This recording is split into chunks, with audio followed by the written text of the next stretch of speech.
jamais fait ça, participer à un podcast, c'est nouveau. Puis j'ai jamais non plus parlé à la radio. J'ai parlé à la radio au téléphone. OK. C'est pas comme en studio. Ouais, Là. ouais. C'est pas pareil. Hein.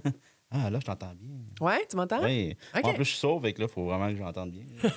J'enlève mes oreilles. Ah, OK, à cause de... Ouais, tu peux pas les garder. Ouais, c'est ça. Ouais. Là, je vais mon téléphone en mode avion. Sourd pour vrai. Un vrai sourd. Ouais, sourd. Non, mais je comprends. Très dur de la feuille, maintenant. Ouais. C'est cool, c'est discret, ça paraît pas que t'as... Non, t'as ça des paraît pas appareils. trop, non, c'est ça. Puis en plus, pas pire, je peux écouter des affaires en cachette dedans parce que c'est Bluetooth. Ah, ça, c'est drôle. Ouais. Merci beaucoup d'avoir accepté mon invitation, Valérie. Je trouvais ça intéressant de parler de biologie. Parce que ça, dans le fond, t'es biologiste. Ouais, c'est ça. Bon.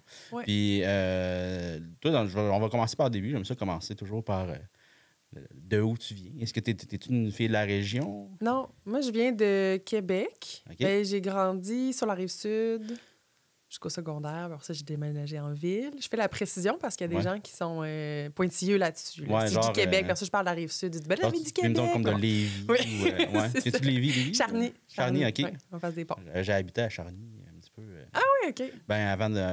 Dans le fond, avant qu'on vienne dans la région, il y a 2 ans, on a habité à Charny puis à Saint-Romuald. Ah, OK, ouais. C'est ça. Fait que c'est vraiment un beau coin pour vrai. Ouais, vraiment. Enfant, là, c'était Ouais. cool. Il y avait une gang de vélos dans les rues. Puis, mais les écoles étaient quand même rough, là. C'était T'étais dans le quartier du rock'n'roll. 8-3.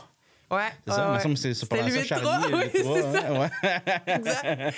Ouais. Non, c'est ça. C'était quand même... Mais moi, je m'en rendais pas compte, tu sais. J'étais jeune, puis c'était comme la normalité pour moi, là. Mais mais en même temps, c'est cool parce que ça m'a fait voir des réalités autres que moi dans ma famille. Là. Moi, j'ai grandi dans un cocon là, plein de watts, là, ben rose. Là. Puis, tu sais, là, je voyais d'autres enfants autour de moi qui vivaient pas ça. Puis, comme je me posais pas de jugement là-dessus, j'étais une enfant. Fait que juste comme, tu sais, chez eux, c'est ça. Puis, c'est des années plus tard, je me suis dit, OK, ouais, lui, sa fête, dans le fond, c'était du vélo dans un pit de sable. Puis, ses parents sont pas venus. Là, tu sais. Ouais, c'est ça. Comme, avec le recul, c'était un peu weird. Mais dans le temps, c'était comme, OK, c'est ça. Ouais. Fait que ça m'a amené comme un angle différent, je pense, après. Là.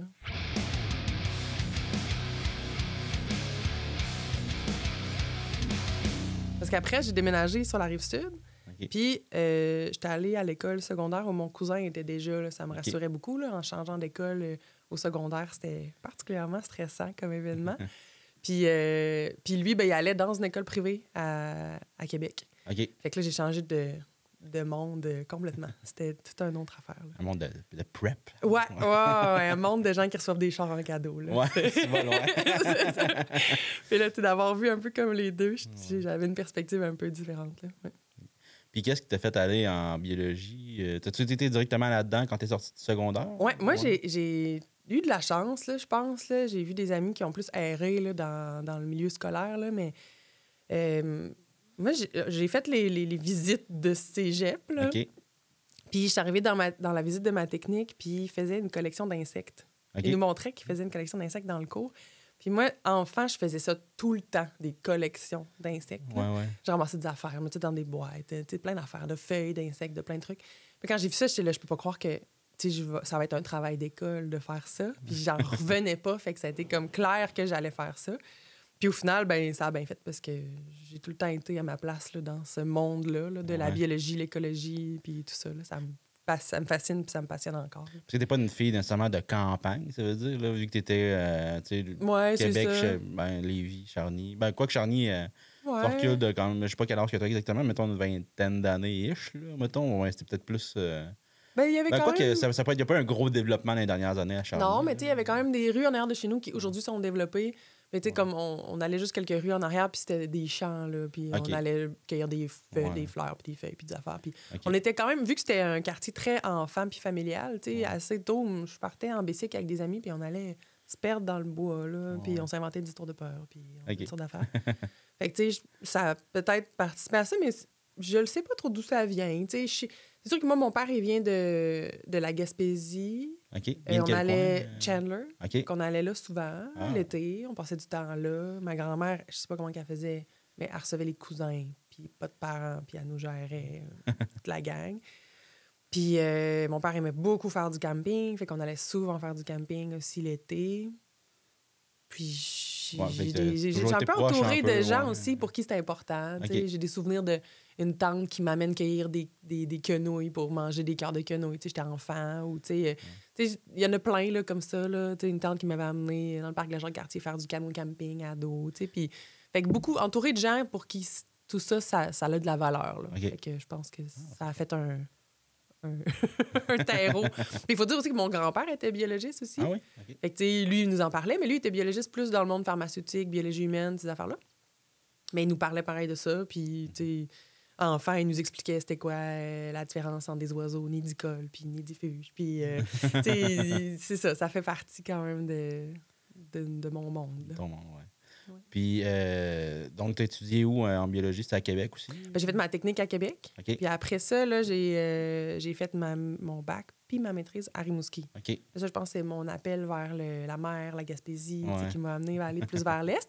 Puis à Rimouski aussi, ils vendaient beaucoup leurs programmes parce qu'ils ont un bateau de recherche. Puis ils font. Tu as fait comme biologie marine un peu? Oui, je me suis inscrite en biologie marine, mais au final, tous mes cours d'option, je les ai pris en forêt. Là, fait que. C'est comme tu as un hybride entre les deux. Oui, c'est ça. J'étais contente de l'avoir vécu, d'être allée faire les 2-3 jours. Je me souviens plus trop là, sur le bateau de recherche, mais après ça, j'ai fait ma maîtrise en écologie forestière. Okay. Je pense que c'est le Coriolis. Oui, exact. Coriolis 2. Oui, je pense le 2. Ouais. Quand j'habitais à Rimouski, on allait souvent chiller au quai. C'est cool. C'est une expérience incroyable. J'ai été capable d'y aller 2 fois, puis c'est malade, là. C'est trop le fun. Mais c'est un bateau que c'est tout le temps juste des étudiants qui sont dessus? Je sais pas. Je sais pas trop. Je pourrais pas m'avancer. T'es pas obligé d'avoir réponse à non, ça. Non, c'est ça. Puis là, qu'est-ce qui t'a apporté dans la région?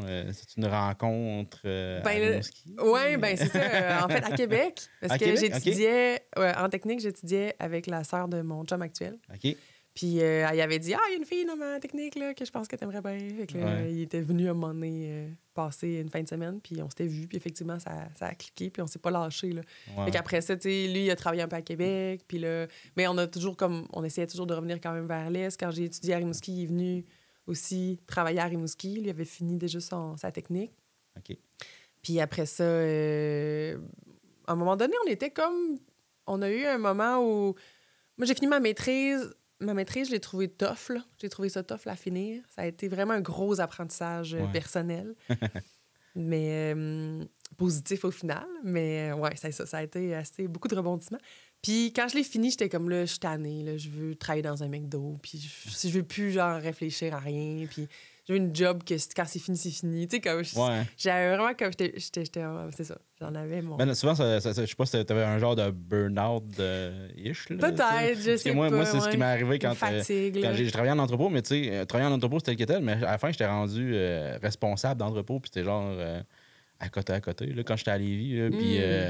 Puis à la fin, j'étais comme, hey, je vais aller flipper des boulettes. Là. Genre, je suis tanné, là. Genre, je vais juste rentrer, puis puncher, dépuncher. Je veux plus penser à ça tout le temps, puis me dire que c'est pas correct ce que je fais, puis que je devrais faire mieux. Puis tu sais, comme ça peut être, tu sais, c'est ça. Il y a des gens qui rentrent dans le monde de la recherche comme des poissons dans l'eau, là. Moi, c'était correct que ce soit la fin, là. Mais au final, t'as quand même travaillé là-dedans. Donc, en sortant. C'est ça. Fait que là, j'ai eu comme ma passe de, là, je suis tannée. En même temps, mon chum, lui aussi, il était écœuré de son travail. Là, il n'y avait plus de plaisir. Là, ça l'allumait plus.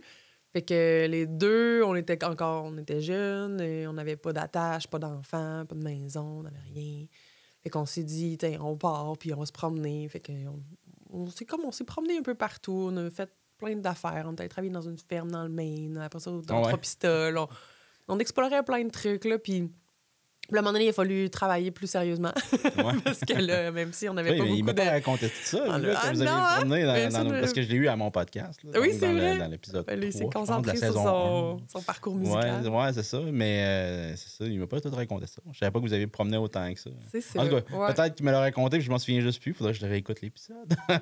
Mais c'est que vous êtes promené vraiment beaucoup. Puis, un peu, mais ça n'a pas duré trop longtemps parce que là, on n'avait plus d'argent. Oui, c'est ça. Puis on est revenu chez ses parents. En fait, on a habité un temps chez mes parents aussi. Après ça, on a habité chez ses parents qui sont dans la vallée de la Matapédia.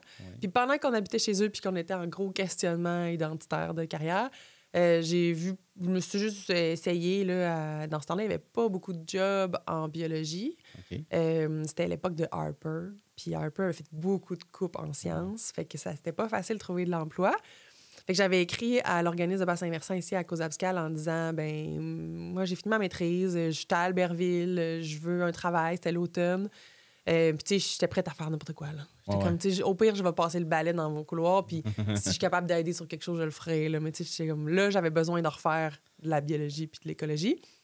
Ça tombait bien parce qu'à l'automne, je le sais maintenant, après de nombreuses années, à l'automne, on est tout le temps dans le rush parce qu'on n'a pas eu le temps de tout faire ce qu'il y avait à faire dans l'été. L'hiver s'en vient. Il y a des choses qui ne pourront pas être faites l'hiver. Fait qu'on est tout le temps coincés. Fait que à l'OBV, ils ont dit « Oh, une biologiste à Albertville, on la prend, puis on va voir qu'est-ce qu'elle a dans le ventre. » Puis je suis restée là 6 ans. Fait que... Parce qu'en même temps, j'imagine que vous avez vu, parce que je pense que vous êtes comme voisins des parents. Oui, en même temps, c'est on a acheté la maison en face. Oui, c'est ça. Fait que... Ah, mais c'est le fun. Fait que vous êtes resté à Albertville, qui est vraiment un beau spot, là, en plus, c'est vraiment tranquille. Oui, on est bien, oui. Puis tu sais, dans le passé, on s'était posé la question où est-ce qu'on voulait s'établir, puis tu sais, la vallée, ça nous tentait, là. Ouais. On pensait comme que ça se pourrait pas, parce que je pense qu'il y a encore beaucoup de gens qui ont un peu cette idée-là, mais tu sais, dans ce temps-là, mon chum, il travaillait comme technicien en architecture, puis t'es comme moi, un bureau en architecture, il n'y en a pas vraiment dans la vallée. Moi, je me disais, je veux faire de la biologie, mais tu sais, je savais pas trop qui engageait des biologistes non plus. Tu sais, quand tu étudies là-dedans, tu te dis, le ministère, je sais pas. Ouais, c'était comme, il n'y a pas de bureau de ministère dans la vallée, fait que là, on se disait que ça se pouvait pas. Puis ta job que tu avais, c'est le bassin versant. Ouais. Ça ressemblait à quoi un peu, ce job-là? C'est très varié. Parce que c'est une petite équipe. Des fois, ça devient gros, des fois, ça redevient petit. Okay. Ça dépend du financement, entre autres. Du financement, des projets, des gens aussi. Là, des fois, il y a des gens qui viennent juste pour un temps, puis après, ça repartent pour plein de raisons. C'est un peu un métier que il doit y avoir beaucoup de bohèmes là-dedans. De monde qui aime ça. Ben, comme, là, j'ai travaillé 3 ans, puis là, je m'en vais vivre 1 an au BC. Genre c'est ça. Il y a des choses comme ça. Des fois aussi, les gens, ils aspirent à d'autres choses dans leur carrière. C'est rare qu'il y ait un avocat qui fait ça, mais biologiste, j'imagine, c'est genre quand je suis rentrée, il y avait une juriste qui travaillait là. Okay. Qu'elle faisait un stage, pas un stage, mais un projet. Là. Elle restait là, je sais pas combien de temps, en fait. Juriste en environnement. C'était super intéressant de l'avoir. Mais je faisais plein de choses, là, mais... Est-ce beaucoup sur le terrain? Est-ce que vous allez beaucoup quand même, il y avait un peu de prise de données. Tu sais, un organisme de bassin versant, ils ont comme mission principale d'avoir un plan directeur de l'eau, ça s'appelle comme ça. Okay. Puis le plan directeur de l'eau, dans le fond, c'est un gros portrait de toute la région du bassin versant, puis de c'est quoi les enjeux par rapport à l'eau puis à la qualité de l'eau de tout le bassin versant. Puis après, il y a un plan d'action qui vient avec ça, qui est fait en concertation avec les acteurs de tout le milieu. Okay. Puis ça, c'est vraiment la mission de l'OBV. Fait que c'est des enjeux globaux sur lesquels on s'arrête principalement. Okay.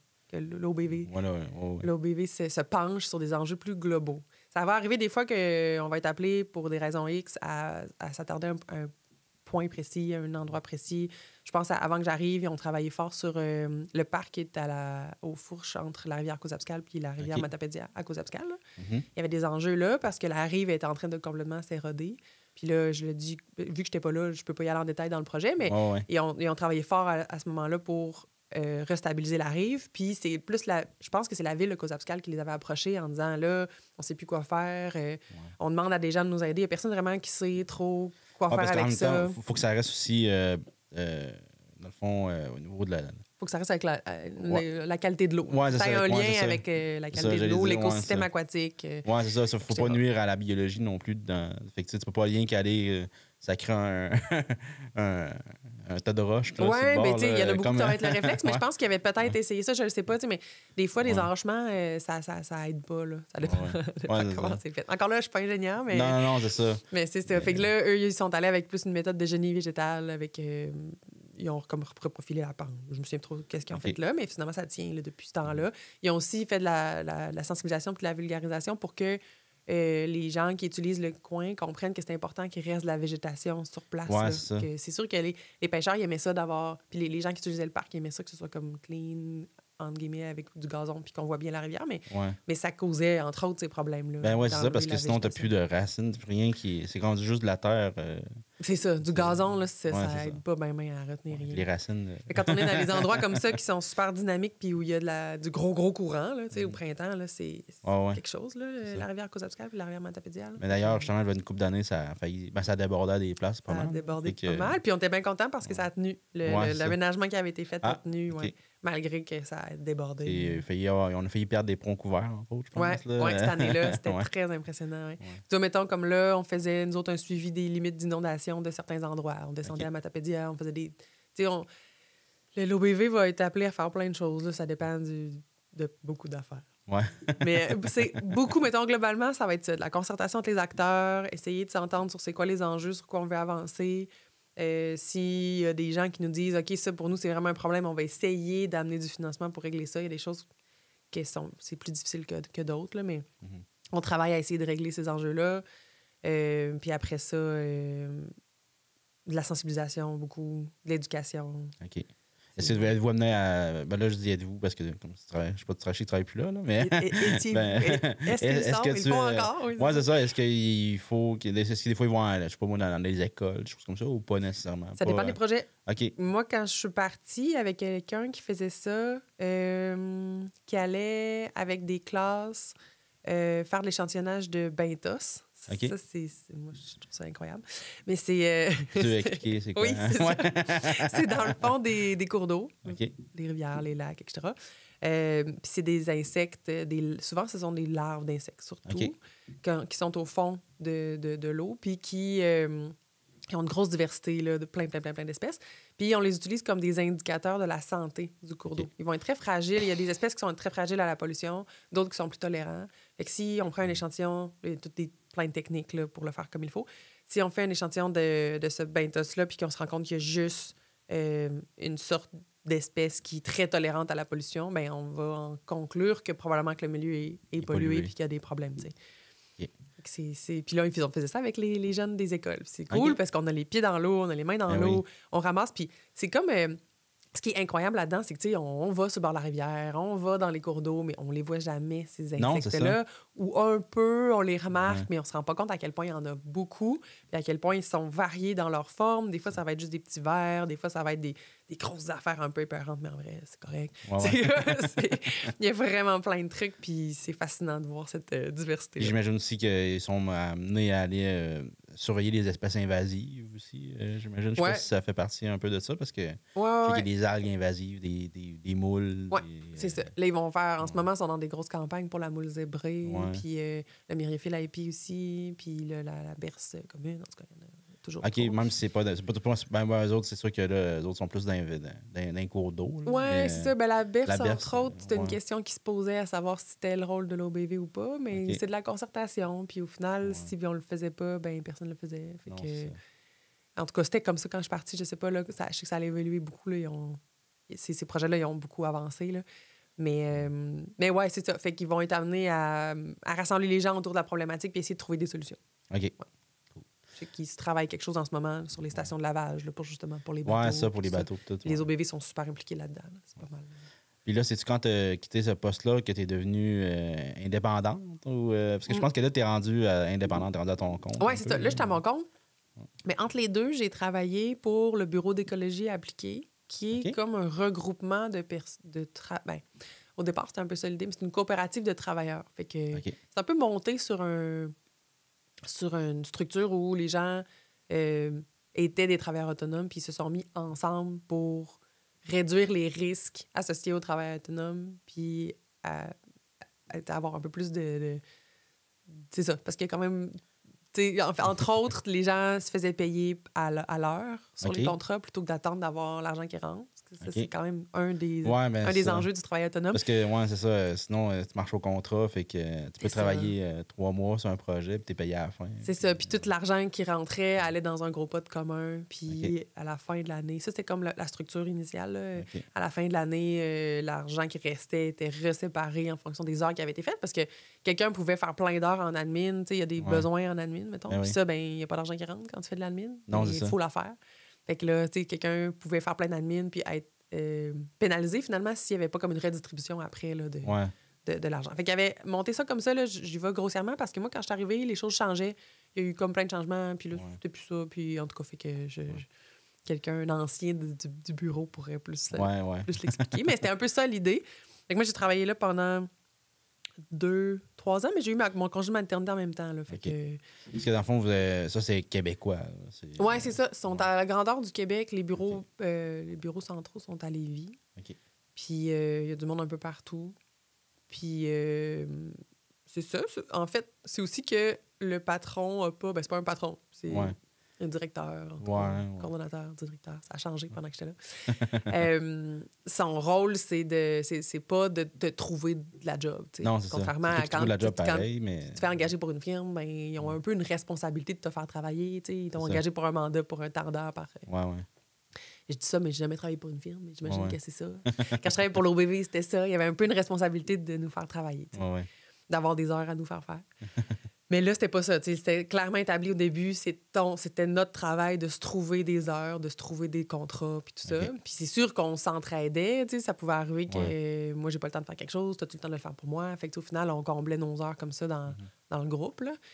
Mais fait que ça aussi, ben, ça m'a donné quand même... Ça m'a montré, puis ça m'a donné le guts de partir tout seul, parce que j'ai vu que j'étais facilement capable de faire mes affaires. Oui, c'est ça. De trouver mes contrats. Quand t'es pour eux autres, c'est plus comme... Ben, j'ai de la misère à gérer mon argent, donc je vais... Mais tu sais, quand t'as une capacité de dire, je suis capable d'avoir de l'argent à mon compte et de pas, genre, faire... Oui, c'est ça. C'est ça. Il y a une gestion de son argent, là, mais ça va. Là. Ben mais... aussi, il y a des gens aussi qui aiment ça, avoir une structure plus, puis avoir une équipe. Oui, c'est ça. C'est pas pour tout le monde d'être tout seul, travail autonome. Je pense que c'est pas... Moi, je serais pas capable, personnellement. Moi, pour l'instant, je suis vraiment bien. Puis... Mais on va revenir un peu là-dessus. Mais quand j'étais là, finalement, je trouvais ça très cool comme fonctionnement puis comme façon de fonctionner, mais il y avait des choses dans la gestion qui me dérangeaient. Il y a eu des événements aussi avec d'autres employés qui ont levé des flags. Là. Je dis, non, moi, je reste pas ici. Je vais partir avant de m'attacher trop. Ben aussi, tu sais, veux pas, c'est un peu de l'autogestion dans le sens que c'est tout des travailleurs autonomes, mais qui travaillent pas autonomes avec eux autres. Ça doit être facile de tricher des heures, de faire même. Fait que là, tu vas aller... je sais pas. C'est sûr qu'il doit y en avoir qui faisaient des petites passe-passe des fois. Je sais pas. Je pense que les gens étaient globalement corrects. Mais c'est vrai que... C'est vrai que c'est des exceptions. Oui, puis aussi, tu sais, notre vision de c'est quoi l'efficacité n'est pas la même pour tout le monde. Mais c'est pas ça qui me dérangeait tant que ça. Moi, je suis assez à l'aise avec ça, mais c'était... Je pense qu'à un moment donné, j'avais l'impression, puis je sais pas si ça a évolué là, depuis que je suis partie, mais j'avais l'impression que les gens qui faisaient la gestion voulaient comme le beurre puis l'argent du beurre. En laissant, dans le fond, aux employés, entre guillemets, là, ben, c'est les employés pareil, mais tous les risques de ne pas se trouver de contrat, d'avoir eux-mêmes à gérer leurs clients, d'avoir même... Dans le fond, nous, on gérait les risques associés à tout ça. Puis, au final, on recevait pas beaucoup comme en échange, là, parce qu'on avait beaucoup de justifications à faire pour les heures qu'on avait faites. Puis pour les dépassements des fois qui arrivaient. Ça arrivait des fois qu'il y a des dépassements de coûts quand on fait des projets comme ça, surtout quand on commence, tu sais, puis c'était beaucoup des nouveaux. Puis, ben, il n'y avait aucune acceptation ensemble accepter les erreurs ou il y avait beaucoup de jugements par rapport au dépassement de coûts ou dépassement d'heures.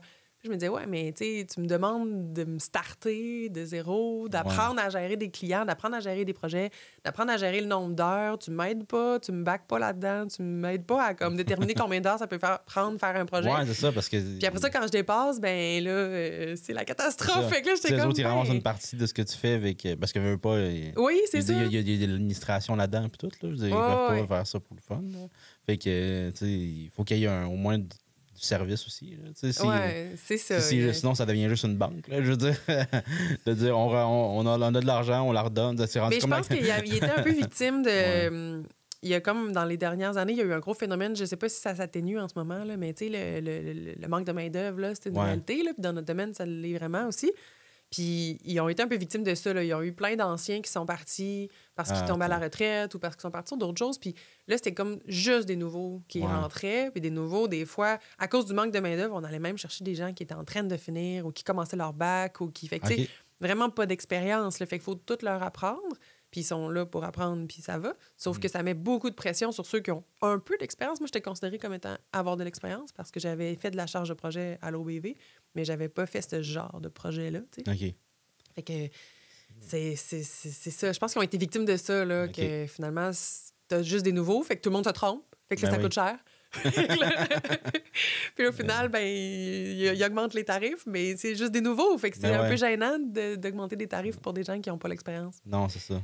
Fait que, c'est une réalité dans beaucoup d'entreprises, là, de quand tu as un roulement d'employés. Surtout en ville, je trouvais que ça arrivait souvent que, même où est-ce que je travaillais, que là, à un moment donné, c'est comme un qui rentre, qui est là 3 mois, puis là, l'autre, là, tu as tout le temps un roulement d'employés, mais faut que tu reformes ce monde-là. Oui, c'est ça. Fait que ça coûte un programme de formation. Ou... Ce monde-là se trompe. Puis dans notre cas, en plus, on fabriquait des affaires. Fait que tu brises du matériel. Fait que là, c'est ça, ils peuvent se blesser. C'est ça. Ben, nous, les enjeux, c'est pas nécessairement que tu vas briser du matériel, mais mais c'est des enjeux quand même importants parce que tu peux te tromper sur des affaires. Tu sais, ce que je fais, moi, dans ma job, ce que je faisais dans ce job-là aussi avant, c'est entre autres. Ce qui est le plus stressant, puis là où on n'a pas beaucoup de place à l'erreur, c'est quand on fait des caractérisations pour des projets. Fait que, par exemple, ça peut être n'importe quel promoteur, là, soit qui veut construire un bloc à logement ou quelqu'un qui veut se faire un chalet. Là, je les mets tous dans le même panier, mettons. Puis là, eux, ils ont besoin qu'un biologiste aille pour dire, ben la limite du lac, elle est là. Tu as une bande riveraine qu'il faut que tu respectes. Tu as un cours d'eau qui est là. Puis tu as un milieu humide dont la limite est ici. Puis tu peux pas empiéter sur ces milieux-là. Si tu as à empiéter parce que ton projet le demande, il faut que tu ailles faire une demande d'autorisation au ministère. T'sais. Parce que même pour couper un arbre, j'imagine, ça peut être le genre d'affaire. Je sais pas si toi, ça rentre là-dedans. On rentre dans les permis municipaux. Parce que couper un arbre qui serait dans la bande riveraine, mettons. Oui, c'est ça, exact. Il y a des conditions à respecter. C'est ça. Il y a des choses qui peuvent être faites, là, mais il y a des conditions à respecter. Fait que, si toi, tu arrives, puis le cours d'eau, il est là, mais tu le vois pas, ou tu penses que c'est un fossé, ben là, tu as fait une erreur, puis la personne, elle peut se construire, puis après ça, il y a un inspecteur qui arrive, puis qui dit « Ah, mais t'es dans la bande riveraine du cours d'eau. » Puis là, ça peut vraiment le mettre dans le trouble. Puis lui, après ça, il y a un papier de ta part signé comme quoi il n'y avait pas de cours d'eau là. Fait que tu peux juridiquement te faire poursuivre parce que tu n'as pas bien fait ton travail. L'inverse aussi est vrai. Il y a eu des cas de gens... Ben, j'ai pas vu trop l'inverse, mais c'est plus, mettons, quelqu'un qui avait dit « Ah non, il n'y a pas de milieu humide ici » ou « C'est juste une toute petite zone. » Puis finalement, c'était immense. Puis là, ça a été en cours, ça a été une saga, ça a fait peur à tout le monde. Mais, fait que c'est à prendre au sérieux quand même les impacts de ce travail-là qu'on fait, là. Puis protéger les milieux humides, c'est surtout pour la biodiversité ou c'est...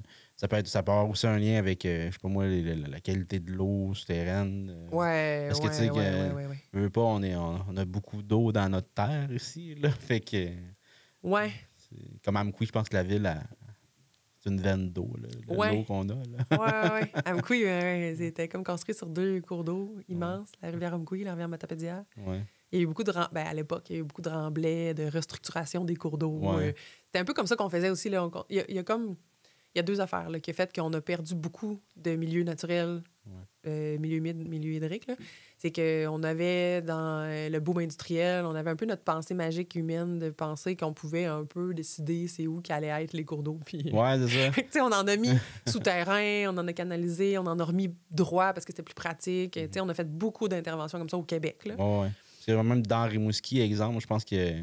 mettons le boulevard sur le bord de l'eau, le bord de... c'est ça, ça a été complètement remblayé. Le boulevard aux 5 noms. Là. Sur une plage. Je pense qu'il y a des places, qu'il y a des rivières qui sortent en dessous. Puis même qui passent dans la ville, puis qu'on ne les voit juste pas, parce qu'ils ont tous mis ça dans des souterrains, peu importe. Là. Ou même à Québec aussi, il doit y avoir beaucoup de ça. Oui. Puis il y a des gens, surtout là, les maisons plus anciennes, mais il y a des gens dans certains coins, là, c'est du oui-dire là, que je dis, là, mais j'ai entendu des histoires de sous-sol qui inondent à chaque printemps parce qu'ils sont dans le lit de la rivière Saint-Charles là, qui était là avant. Là. C'est ça, ils l'ont tellement dévié que... Puis tu sais aussi, il y a eu des époques où les gens se construisaient, puis c'était pas grave que les sous-sols inondent, là, ils se faisaient pas des sous-sols finis avec des télés puis la grosse affaire. Là. Non, le monde, c'était un vide sanitaire, puis ils mettaient des patates là à l'automne. Puis c'est ça. Puis là, avec le temps, les gens ont plus utilisé ces sous-sols-là, tu sais, fait que... Là, tout d'un coup, c'est plus le fun là, que ça inonde à chaque printemps. Puis là, on a aussi des enjeux de santé. Ça fait des champignons, blablabla. On pensait pas à ça avant. Non, c'est ça. Il y a un peu tout ça qui fait que maintenant, on a envie de vivre dans des endroits un peu plus secs, mettons. Mais nos maisons sont quand même là. Oui, c'est ça. Mais c'est ça, bref. Fait qu'il y a tout ça qui a eu pas mal d'impact. Puis après ça, ben il y a aussi au niveau agricole quand même, que pour être capable de cultiver une terre, souvent les terres intéressantes, c'est des terres qui sont... Là, moi, je suis pas agronome, là, fait que... Mais de ma compréhension, c'est que pour être capable de cultiver une terre, ben il faut des fois que tu la draines, t'sais. Parce que si elle est trop mouillée, ben ça marchera pas, ça poussera pas. Puis c'est souvent des terres qui sont intéressantes parce qu'ils ont de la matière organique dedans, dans les endroits un peu des zones inondables. Je pense juste à la plaine inondable du lac Saint-Pierre, là. C'est quand même un coin super agricole très riche au Québec. Là. Mais on est carrément dans le littoral du lac, là, tous les champs agricoles qui sont autour. Puis ça inonde, on le voit. Quand on passe au printemps, c'est tout le temps inondé. Mais c'est ça fait partie... Quand ça inonde jusqu'à ça à 40, là... Oui, c'est ça. Fait que, il y a comme un enjeu de... il faut qu'on puisse nourrir le monde, il faut qu'on puisse nourrir nos bêtes, il faut qu'on puisse produire, là, faire de l'agriculture. Puis, en même temps, ça a des impacts, qu'on le veuille ou non. Ça a des impacts sur nos milieux naturels, Fait que c'est comme de trouver un équilibre. Puis, en fait, là, dans les dernières années, le ministère de l'Environnement a beaucoup resserré pour la protection des milieux humides et des milieux hydriques parce qu'on a peur collectivement qu'on ne puisse plus là, empiéter. C'est comme on a beaucoup empiété pour toutes ces raisons-là. On en a détruit, on a fait des remblais, on a rectifié, on a drainé beaucoup. Puis là, on se dit, je pense qu'il ne faudrait plus. Là. C'est comme on est rendu là. Des fois, ça crée des frustrations parce que les gens ils se disent, ouais, mais mes voisins, ils l'ont fait. Pourquoi moi, je ne pourrais pas le faire? Moi aussi, j'ai envie d'avoir une maison sur le bord du lac que je peux plonger en me levant le matin de ma galerie. Puis je comprends parce que c'est aussi ce qu'on vend comme rêve là, quand on parle des chalets, ces affaires-là. Sauf que, là, c'est dur de dire, OK, ouais, les autres l'ont fait avant, mais là, on peut plus. C'est comme... Là, on atteint la limite de ce qu'on pense qu'on serait capable. Parce que ces milieux-là, ils ont des rôles super importants à jouer sur, comme tu l'as dit, la protection, la qualité de l'eau, le facile à expliquer, mais qui n'est pas tout à fait vrai. Il y a beaucoup de nuances là-dedans, du point de vue scientifique, là, mais le facile à expliquer, ce qu'on entend souvent, c'est qu'un milieu humide, c'est une grosse éponge, puis ça va filtrer l'eau. Fait que quand il pleut, elle va se remplir d'eau, puis elle va garder de l'eau, puis après ça, quand il pleut plus, elle va renvoyer son eau dans les cours d'eau et tout ça, ce qui fait qu'il y a comme tout le temps de l'eau pareil. C'est plus compliqué que ça, là. Mais c'est une version... Oui, puis c'est pas tous les milieux humides qui jouent ce rôle-là, puis il y a beaucoup de nuances dans tout ça. Mais ça donne quand même une idée. Puis il y a même des gens qui sont allés jusqu'à calculer la valeur économique d'un milieu humide pour essayer d'aller toucher les gens pour leur dire, si on le remblait, on perd ce travail-là que le milieu humide jouait. Puis là, il va falloir le remplacer par peut-être un système de filtration de l'eau. Tu sais, ici, dans la vallée, à moins que ça l'ait changé, mais quand moi, je suis partie de l'OBBMR, il n'y avait pas de système de filtration de l'eau à Amkoui. Il y a un système qui fait qu'il n'y a pas de cochonnerie. Mais il y a pas on n'a pas d'usine de traitement, comme on peut voir ailleurs. Je pense qu'il n'y en a toujours pas. Parce que l'eau est de super bonne qualité. Mais ça, c'est exceptionnel. C'est rare les endroits qui ont ça, des villes assez grosses comme celle d'Amkoui. Puis ça, c'est entre autres parce que les milieux autour ont été suffisamment conservés. Puis là, je dis les milieux, c'est pas juste les milieux humides, là, c'est aussi tous les milieux hydriques, les cours d'eau, les milieux humides qui sont autour. C'est tout un ensemble. Puis aussi le sol qui fait que l'eau, elle s'infiltre dans le sol, puis elle peut se filtrer. Tout un ensemble qui fait que l'eau, quand elle arrive dans la rivière Matapédia, elle est assez de grande qualité pour qu'on puisse la boire comme ça. Ça, c'est génial. Mais la seule défaut, c'est que l'eau à Amkoui est dure. Ah ouais, là... c'est ça. On peut pas tout avoir. La douche, elle vient toute blanche. Là, dans les Rimouski aussi, c'est ça. Rimouski, c'est un petit peu moins pire, mais Puis là, après ça, donc là, t'es devenue indépendante. Puis comment t'as trouvé ça plus difficile un peu ou tu t'étais préparée mentalement? Ça a comme été comme dans du beurre, là. Ça a vraiment bien été, puis... Il y a eu comme une pas pire courbe d'apprentissage la première année là, en lien avec l'administration de tout ça. Les taxes, les impôts. OK, parce que les autres s'occupaient un peu de ça aussi. Oui, c'est ça. Avec l'enregistrement au registre des entreprises du Québec, ces affaires-là. Tout ça, c'est une entreprise ou tu es vraiment travailleuse? C'est une entreprise. Là. L'entreprise, c'est moi. Là, OK. Parce que même ça marche. Okay. Je ne sais pas, je suis pas très habitué avec ça, les travailleurs autonomes, mais dans le fond, c'est parce que j'imagine qu'en bas d'un certain montant, tu peux juste déclarer que tu es revenu. Puis après ça, là, faut que tu sois, je sais pas, c'est incorporé ou whatever. Je sais pas non plus c'est quoi les limites. Là.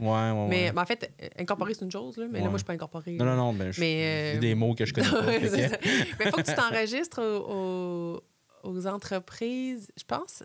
pas mal dès que... Ah là, je sais pas. Je pense que c'est pas mal dès que tu reçois de l'argent. Non, parce qu'avant ça, j'avais fait des contrats, puis c'était correct. Je rentrais dans mon rapport d'impôt juste comme ça, puis j'avais pas de numéro d'entreprise associé. Je sais pas à partir de quand il faut que tu aies un numéro d'entreprise. Si c'est relié aux taxes, peut-être, ou... Ouais, ben, je sais que moi, je fais ça de ma vie, là. Fait que j'ai envie, à la fin de l'année, de faire un peu plus que 20 000 par année, mettons. Ouais, c'est ça. Fait que là, ben, d'emblée, c'est sûr qu'il faut que je m'inscrive aux taxes. Ouais, c'est ça. Parce que je pense que c'est en bas de 35 000. Mais en tout cas, c'était ça. Je me souviens bien parce que j'ai une de mes amies tatoueuses qui disait ça, que elle dit tous les tatoueurs gagnent en bas de 35 000. Puis là, je suis comme, ah ouais. Ouais, mais il y a des jobs. Ça se remet en Mercedes, mais ça gagne genre 32 000 par année. Il y a des jobs comme ça où c'est un peu plus facile d'en passer un petit peu en dessous. Ouais, mettons, ça, ben oui. Moi, je peux pas. J'envoie des factures à des clients, puis il faut qu'il y ait des taxes dessus. Ben oui, c'est ça, exact. Puis je travaille beaucoup aussi. J'ai certains clients qui c'est des... De toute façon, moi, je pense que c'est important de payer des taxes et des impôts parce que globalement, on profite tous de ce que ça nous permet d'avoir. Ah, tu es de gauche! Oui!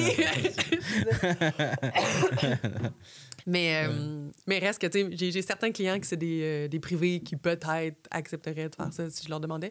Mais j'ai aussi la plupart de mes clients, c'est des MRC, des municipalités, c'est ça. des organismes divers. Fait que il n'y a pas question de ne pas payer les taxes, là. Puis ça, comment ça marche pour trouver un contrat? Tu genre, il y a un site internet qui est comme, bon, bonjour, offre biologiste, on cherche, là, ou tu recherches? L'Association des biologistes du Québec fait une infolettre là, régulièrement avec des gens peuvent appeler, d'ailleurs, peuvent écrire ou appeler l'Association des biologistes du Québec. J'ai besoin de biologiste pour telle affaire. Ouais. Puis... Des fois, on est perdu, là, puis on se dit, bon, mais là, la MRC m'a dit que j'avais besoin d'un biologiste, mais je trouve ça où, un biologiste? T'sais? Fait que ça, c'est une des fois, les gens passent par là. Des fois, les gens aussi ont des besoins très précis. Il y a un organisme, mettons, qui dit on veut faire le suivi des tortues, mais on connaît rien, ces tortues. Ils peuvent leur écrire pour dire y a-t-il un spécialiste des tortues qui voudrait travailler avec nous autres, mettons. OK. Fait que ça, c'est un des canaux, mais c'est pas le principal. J'ai un site Internet. Je reçois quelques demandes par là. Mais je te dirais que principalement, c'est du bouche à oreille. Ah ouais, OK. C'est des gens qui savent que je fais ça. J'ai eu la chance, avant ça, de travailler à l'OBV ici. Il y a déjà beaucoup de municipalités qui connaissent mon nom, qui me connaissaient. Quand je leur ai dit que je faisais ça, ils ont fait des fois, ça arrive qu'on a du monde qui ont besoin. Il n'y a pas énormément de compétition aussi dans le coin. Il y a d'autres firmes qui peuvent en faire. Mais, moi, je fais pas des gros contrats. Les grosses firmes, souvent, vont être intéressées plus par... je pense, là, en tout cas, ce que j'ai cru comprendre, c'est qu'ils sont intéressés plus par des gros contrats comme Hydro-Québec ou MTQ ou des affaires un peu plus payantes. Tu aimes plus faire des petits jobs. Puis comme ils sont une grosse équipe, ça leur permet aussi, pour eux, c'est facile parce qu'ils vont avoir dans le même bureau un ingénieur civil, puis ils vont avoir un biologiste, puis ils peuvent avoir un ornithologue qui va faire juste la partie sur les oiseaux, tu sais. Fait que tu peux avoir des gens plus spécialisés, là, tu sais. Moi, dès que ça se complexifie à ce niveau-là, des fois, je vais suggérer aux clients de faire affaire peut-être plus avec une grosse firme, là. OK. Parce que là, ça va me demander trop d'aller chercher quelqu'un là. Il va falloir qu'on sous-traite à une firme une partie, ça va coûter cher. Tu sais, comme à un moment donné, ça devient plus... ça devient plus avantageux, là. Non. Et moi, c'est ça, je suis seule, fait que je peux pas tout savoir. Non, c'est ça. Est-ce que t'as-tu des fois du laboratoire à faire? Quoi? Non, OK, c'est vraiment très... C'est terrain, rapport. Fait que mon travail, c'est beaucoup plus ça, là, d'aller sur le terrain, faire de la caractérisation, des inventaires. Puis après ça, faire un rapport puis écrire qu'est-ce que j'ai vu. Puis le but, vraiment, des fois, les gens trouvent que c'est un peu intense. C'est vrai que ça peut être long puis être pointilleux. Mais le but, c'est qu'après ça, on ramène le rapport au ministère de l'Environnement, puis eux sont dans leur bureau, puis il faut qu'avec mon rapport, ils soient capables de comprendre où est-ce qu'ils sont, c'est quoi les enjeux, qu'est-ce qu'il y a, puis d'être convaincus qu'on a fait le tour, tu sais, qu'on a tout été voir, puis qu'on n'a rien raté, là. OK. Fait que c'est ça. Puis ils sont assez... ils sont bons, là. Tu sais, des fois, ils vont nous dire « Ah, ici, à cet endroit-là, il aurait peut-être fallu que tu ailles faire une station. » Tu sais, comme on travaille beaucoup ensemble aussi, là. Fait que ça va arriver qu'il faut retourner parce qu'effectivement, on avait comme peut-être passé vite sur une section du terrain. Puis quand on est sur le terrain, puis il fait chaud, puis il y a de la mouche, des fois. Ouais, c'est ça. Des fois, c'est comme good enough, mais finalement, peut-être pas good enough tant que ça. Le moins possible. On essaie le moins possible parce que quand il faut retourner après, c'est tannant, là. Mais c'est ça peut arriver, surtout sur des gros terrains. Là. Ouais, c'est ça. Donc, c'est un petit terrain résidentiel. Non, ça va. Ouais, c'est ça. Mais c'est ça, les gens sont souvent étonnés. Là. Moi, je trouve ça le fun quand les propriétaires ils viennent avec moi sur le terrain parce qu'ils voient ce que je fais. Puis ils voient pourquoi j'ai dit que c'est un milieu humide, finalement, son terrain, que lui pensait que ça n'en était pas. Là. Ça, c'est assez classique. Les gens, souvent, ils m'appellent puis ils me disent on m'a dit que c'était un milieu humide, mais ça se peut pas, il n'y a pas d'eau là, j'ai jamais vu ça. C'est vraiment, c'est quasiment tout le temps que ça que les gens me disent. Ouais. Puis des fois, c'est vrai. Mais la majorité du temps, c'est quand même un milieu humide. Fait que là, quand ils sont avec moi, je leur explique pourquoi j'en reviens à cette conclusion-là. Okay. Puis, tu sais, c'est vraiment... il faut regarder le sol, il faut regarder les plantes, puis il faut regarder aussi comme d'autres indices hydrologiques. Là. C'est sûr que, mettons, tu arrives, tu as les pieds dans l'eau, tu dis, peut-être que oui. Des fois, ça peut être d'autres choses, ça peut être vraiment temporaire. J'imagine aussi comme la constitution du sol, c'est-à-dire qu'il doit y en avoir que le sol il est plus... des fois, c'est drôle, parce que quand on tombe dans un sol organique, ça va arriver... C'est très mou, là. Oui, c'est ça. Tu doutes que... C'est ça. Là, on est dans un sol plus organique. Là. Ouais. Puis là, ça, on va avoir un sol... quand on a plus que 30 cm de matière organique, de sol organique, là, là on tombe dans tourbière, c'est catégorie tourbière. Okay. Quand on a moins que 30 cm, ça peut quand même être un milieu humide, mais ça va aller du côté marécage, donc le milieu humide minéral. OK. Puis là, il faut qu'on aille voir dans le sol minéral qu'est-ce qui se passe. Il faut qu'on creuse assez creux. Il faut qu'on enlève la couche organique complètement, puis il faut qu'on descende le plus creux possible. Des fois, c'est dur. Mais si tu fais ça à pelle, donc c'est genre comme une carotte? Moi, j'ai une tarière. C'est comme une carotte. Là, c'est pas très gros. Puis on y va. On enlève une première carotte pour ça, une deuxième. Puis après ça, on essaie d'aller le plus creux possible. Mais si on n'est pas capable d'avoir tout de suite les indices qu'on aurait besoin, puis qu'il faut qu'on continue de creuser, ça peut arriver qu'il faut y aller à la pelle là, pour aller vraiment finir notre pédon. On appelle ça comme ça dans le jargon. Le faire au complet. Idéalement, il faut aller à 1 mètre. C'est quand même... Ça peut être demandant. Mais dans certains sols, ça peut être difficile. Mais des fois, dès le début, on a déjà les indices qu'on a besoin. On n'a pas besoin d'aller si loin. Là. Non, ça. Fait que, puis les indices qu'on cherche, c'est la couleur du sol, la texture aussi, mais beaucoup la couleur. On regarde des sols qui sont... Les classiques évidents, ça va être des sols qui sont bleus ou gris, mais tu sais, comme... On est vraiment dans de l'argile. Là, OK, ben oui. Comme... bleu avec des teintes. Des fois, c'est beau. T'as l'impression que tu peux faire de la poterie avec. Là. Ce qui change la couleur, c'est à cause qu'il y a de la biodiversité dans l'argile? C'est vraiment un phénomène chimique. Fait que c'est en lien avec l'eau qui rentre dans le sol des fois ou tout le temps. Fait que c'est ça là qui sont comme toutes la même couleur, un peu bleu puis gris. C'est parce que l'eau est là tout le temps ou assez longtemps. C'est comme peut-être des micro-algues. Ouais, ben non, mais c'est plus la façon que les roches, c'est des minéraux. Les minéraux qui sont dedans qui changent de couleur. C'est les minéraux qui vont devenir bleus parce qu'ils sont dans l'eau. Puis là, il y a des processus chimiques différents qui vont se passer. Puis ça va être des minéraux différents qui vont comme émerger de ça. Là, mes cours de chimie sont lointains, mais en gros, c'est un peu ça. Puis tu sais, des fois, quand l'eau monte dans le sol, puis elle redescend, puis elle remonte, puis elle redescend régulièrement, ben là, on va trouver plus des phénomènes d'oxydation en lien avec l'oxygène. Tu sais, comme quand on laisse un clou dans l'eau, ben il rouille, il devient... le fer qui va être dans ça, c'est le plus facile à voir. Le fer qui va être dans le sol va rouiller, dans le fond. Ça va faire des taches oranges de différentes grosseurs, de différentes couleurs. Puis là, on appelle ça des mouchetures. Les mouchetures ne sont pas toujours oranges. Il y a plein de nuances dans ce que je dis, là. Mais j'essaie d'y aller quand même au plus simple. Mais fait que ça, c'est un autre indice vraiment évident que tu as de l'eau qui monte puis qui descend régulièrement, qui fait que, c'est ça, ton sol a rouillé. Y a-tu des moments de l'année où tu peux pas faire certaines tâches, justement, comme ça, aller, parce que l'hiver, tu peux pas bien aller dire je vais aller creuser, checker c'est... On est surtout contraint par les plantes, là, en lien avec la période. Là. Le sol, je présume, j'ai jamais essayé de faire ça l'hiver, là, mais je présume que peut-être, je sais qu'il y en a qui font des carottes pour des fours septiques, mettons. Je sais pas s'ils peuvent faire ça l'hiver aussi. Il y a des grosses machines, puis ils vont faire des grosses carottes. Je sais pas qu'est-ce qui est possible. Savoir où la mettre pour pas... Oui, c'est ça, pour voir ce qui est assez épais du sol filtrant. Là. Mais fait que nous, on est vraiment contraints par les plantes. Parce que oui, on va regarder le sol, mais on va aussi regarder les plantes qui poussent parce que les plantes vont pas être les mêmes dans un milieu qui a de l'eau tout le temps. Ça dépend aussi au temps de l'année, c'est pas les mêmes plantes. C'est plus qu'il faut qu'ils soient assez développés pour qu'on soit capable de les identifier. Là. C'est s'il va le 15 avril, il n'y aura peut-être pas autant de diversité que quand tu y vas. Non, c'est ça. Dans le mois de juin. Puis on essaie aussi, on a comme un système qui fait qu'on va utiliser le recouvrement, pourcentage de recouvrement de notre station par certaines espèces. Puis il y a des espèces, le classique, ça va être la tête de violon, mettons. Ben oui. Si tu y vas trop tôt, elle est grosse de même, mais on le sait qu'elle va recouvrir 100% de la place là, pendant l'été. Là. Fait que, mais ça, quand on la connaît, on le sait. Là. On la voit, puis on dit, bon, là, pour l'instant, elle n'est pas partout, mais on peut compter que c'est 100% de la place qui est en tête de violon. Ouais. Et toi, tu sais sont où les têtes de violon? Je connais plein de spots. Ouais. Faut en cueillir 1 sur 2 environ? Ouais, en tout cas, c'est débattable. Ouais. Moi, c'est ce que je fais. C'est ce qui est écrit dans les livres. Fait que c'est ce que je fais. Je veux être sûre de pas... Oh, t'as ton téléphone qui sonne. C'est la deuxième fois que ma mère m'appelle pendant... Ah, bon, mais... Oui, maman? Oui. Je te rappelle tantôt, OK? OK, bye. Fait que c'est pas une urgence. Non.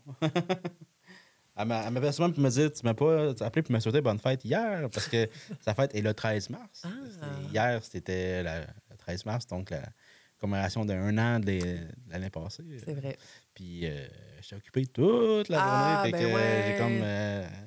pendant que je mangeais, je pensais juste à... Faut que je me dépêche pour continuer à faire mes affaires, parce que je prenais des photos le soir. Puis là, avec la TVC, on couvrait ça en direct. Fait que... La commémoration qu'il y a eu à Amqui. Ouais, c'est ça. Fait qu'on a travaillé comme de 8 à 9, là, genre, comme même. Fait que j'ai oublié d'écrire à ma mère pour lui dire bonne fête. Mais j'aime ma mère. C'est pas parce que je l'aime pas. Ben, en plus, on s'est vu la semaine passée. Puis je dis, je risque de pas t'appeler à ta fête. Je m'excuse. Je vais t'appeler le lendemain. Pas mal, c'est ça. Ouais. Fait que sinon, j'aurais pensé que j'aurais lâché un petit coup de fil. Mais tellement... moi, je suis très... hier, là. Mais quand je focus quoi, puis... oui, puis ça, c'est des événements quand même spéciaux, là. Des trucs comme ça. C'est focus maintenant, puis pas comme du quotidien. Ou non, c'est ça. Ouais. Ouais, c'est ça. On dit juste pour les têtes de violon. Moi, ce que je fais, c'est ce qui est dans les livres, parce que de toute façon, je fais pas un commerce de têtes de violon. Là. Non, ça, là, au niveau de la cueillette des ressources naturelles, là, de tout ce qui pousse, là, je trouve souvent qu'on a, je sais pas, l'humain, il y a comme une switch qui nous passe au cerveau, là, puis c'est comme si on oublie qu'on a le frigidaire rempli à la maison. Là. C'est comme, on dirait qu'on est tellement excité de pouvoir cueillir quelque chose qu'on va manger, qu'on se pose pas la question si on en a besoin puis si on en prend trop. Là, c'est comme si on... C'est ça, je sais pas, c'est peut-être quelque chose de bien ancestral qui remonte, là, puis comme, faut que je mange, puis là, il va falloir que j'en aie plein. Puis moi, j'ai fait cette erreur-là aussi au début, là, de cueillir plein de quelque chose parce que je trouvais ça super, puis finalement, de pas savoir quoi faire avec ou de le perdre parce qu'arriver à la maison, ben, j'avais pas le temps de le cuisiner ou, tu sais, fait que là, tu viens de cueillir quelque chose il faisait sa vie, là. Ça allait bien, là. C'était là. Puis là, finalement, tu l'as cueilli pour que ça pourrisse dans ton frigo. Puis tu vas le mettre au compost, là. C'est pas une bonne idée. C'est pas la...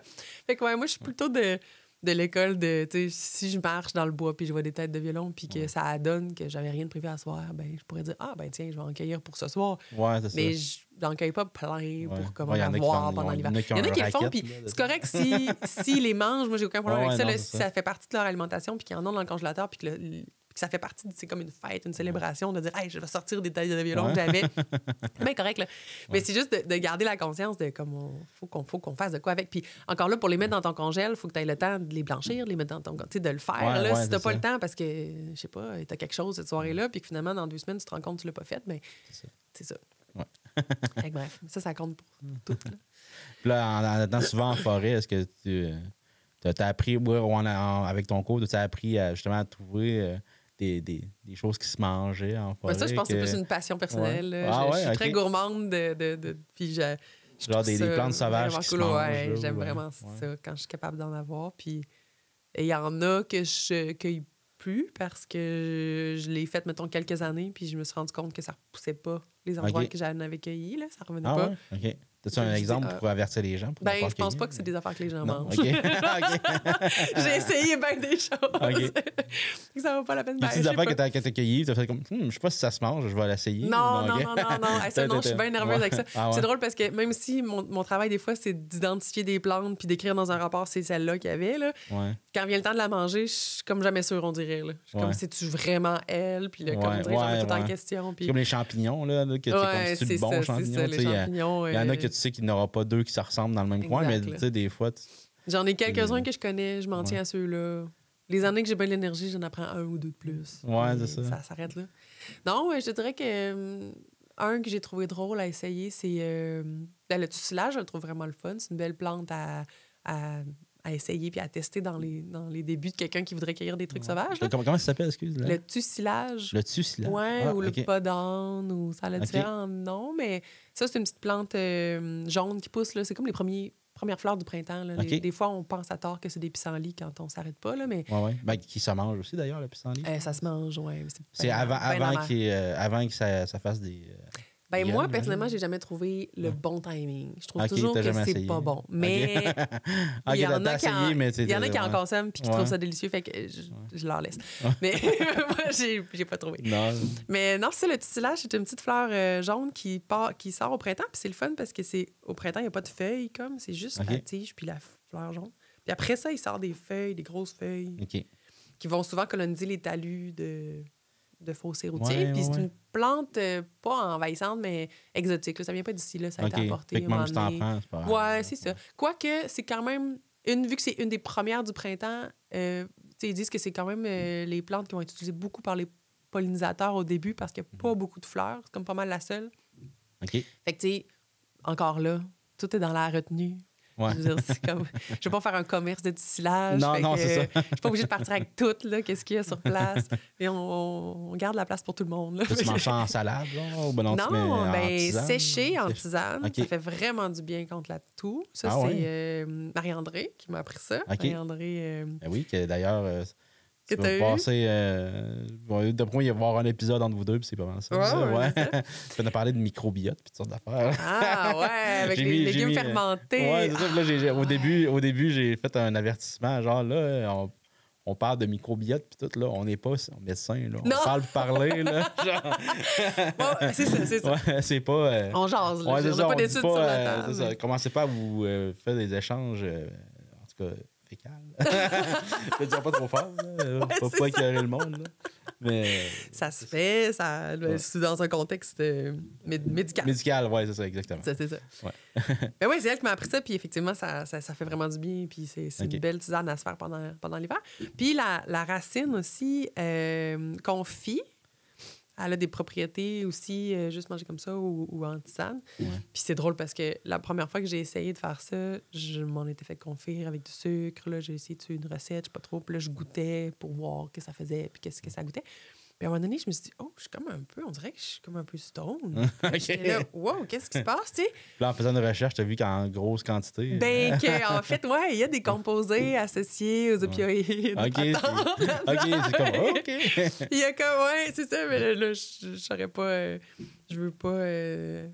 En tout cas, bref. Ouais. Tu veux pas donner des idées au monde. Non, ben, de toute façon, c'était pas un gros buzz. Là. Non. Il n'y a pas de quoi. Pas de quoi virer fou avec ça. Ouais, c'est ça. Mais bon, c'est quand même cocasse. Il y a des affaires que tu fais. Ah oui, ça peut donner un effet si, genre, t'en manges un sac gros de même. Oui, c'est ça. Mais là, je pense que vu que c'était comme confit, un peu concentré, là, tu sais, j'avais un peu. Mais c'est ça, les plantes, il faut faire attention pour ça. Les champignons aussi, mais c'est un peu moins ça qui se passe. Mais tu sais, les plantes, ils ont des composés médicinaux. Tu sais, la médecine qu'on connaît, il y a quand même beaucoup d'éléments qui viennent des plantes puis qui ont été raffinés ou extraits ou après ça refaits en laboratoire pour le rendre vraiment comme stable puis constant pour faire des médicaments. Fait que, tu sais, il y a quand même cet enjeu-là. Puis ceux qui sont formés en herboristerie et tout ça, là, il y a vraiment une grosse question de dosage qu'il faut vraiment respecter. Là, on peut se tromper puis causer des problèmes. Là. Ben oui. C'est pas à prendre à la légère. Là. C'est comme, tu sais, quand j'étais jeune, je fais encore des fois, là, mais tu sais, il y a les boules mauves, là, les plantes, là, puis là, avec plein de petits bouts, puis là, tu ramasses un petit bout, puis là, tu peux comme aller... les trèfles? C'est des trèfles, ça? OK, je savais pas. OK. Comme sucré un peu, là? Ouais, c'est ça, puis c'est sucré au bout, là. Je sais pas si c'est safe à faire. Ah oui, ben oui. Ouais, OK. Des fois, je faisais ça avec ma fille, mais je suis comme... Goûte-y, là, mais je suis pas sûr. Avec les enfants, c'est drôle. Quand j'étais jeune, j'imagine que c'est correct, là. Non, ça va. Avec les enfants, c'est drôle parce que c'est ça, avec mon garçon aussi, je fais ça, là, tu sais, j'y montre, tu sais, j'explique, puis j'y montre aussi que c'est super important de toujours me le demander avant de manger quelque chose.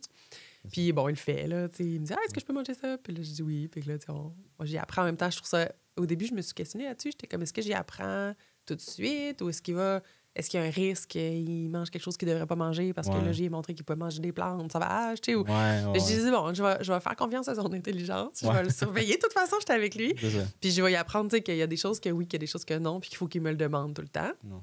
Puis comme ça, tu sais, je me dis, c'est quand même quelque chose d'important à savoir qu'autour de lui, il y a des choses qui se mangent. Puis... Puis, tu sais, là, des fois, c'est ça. Il a fallu l'année passée que j'avertisse la garderie, là, parce que j'étais là, c'est sûr qu'il va vouloir manger des affaires, là. Fait que là, je dis non, qu'à la garderie, c'est non, mais comme, partez pas en peur, là.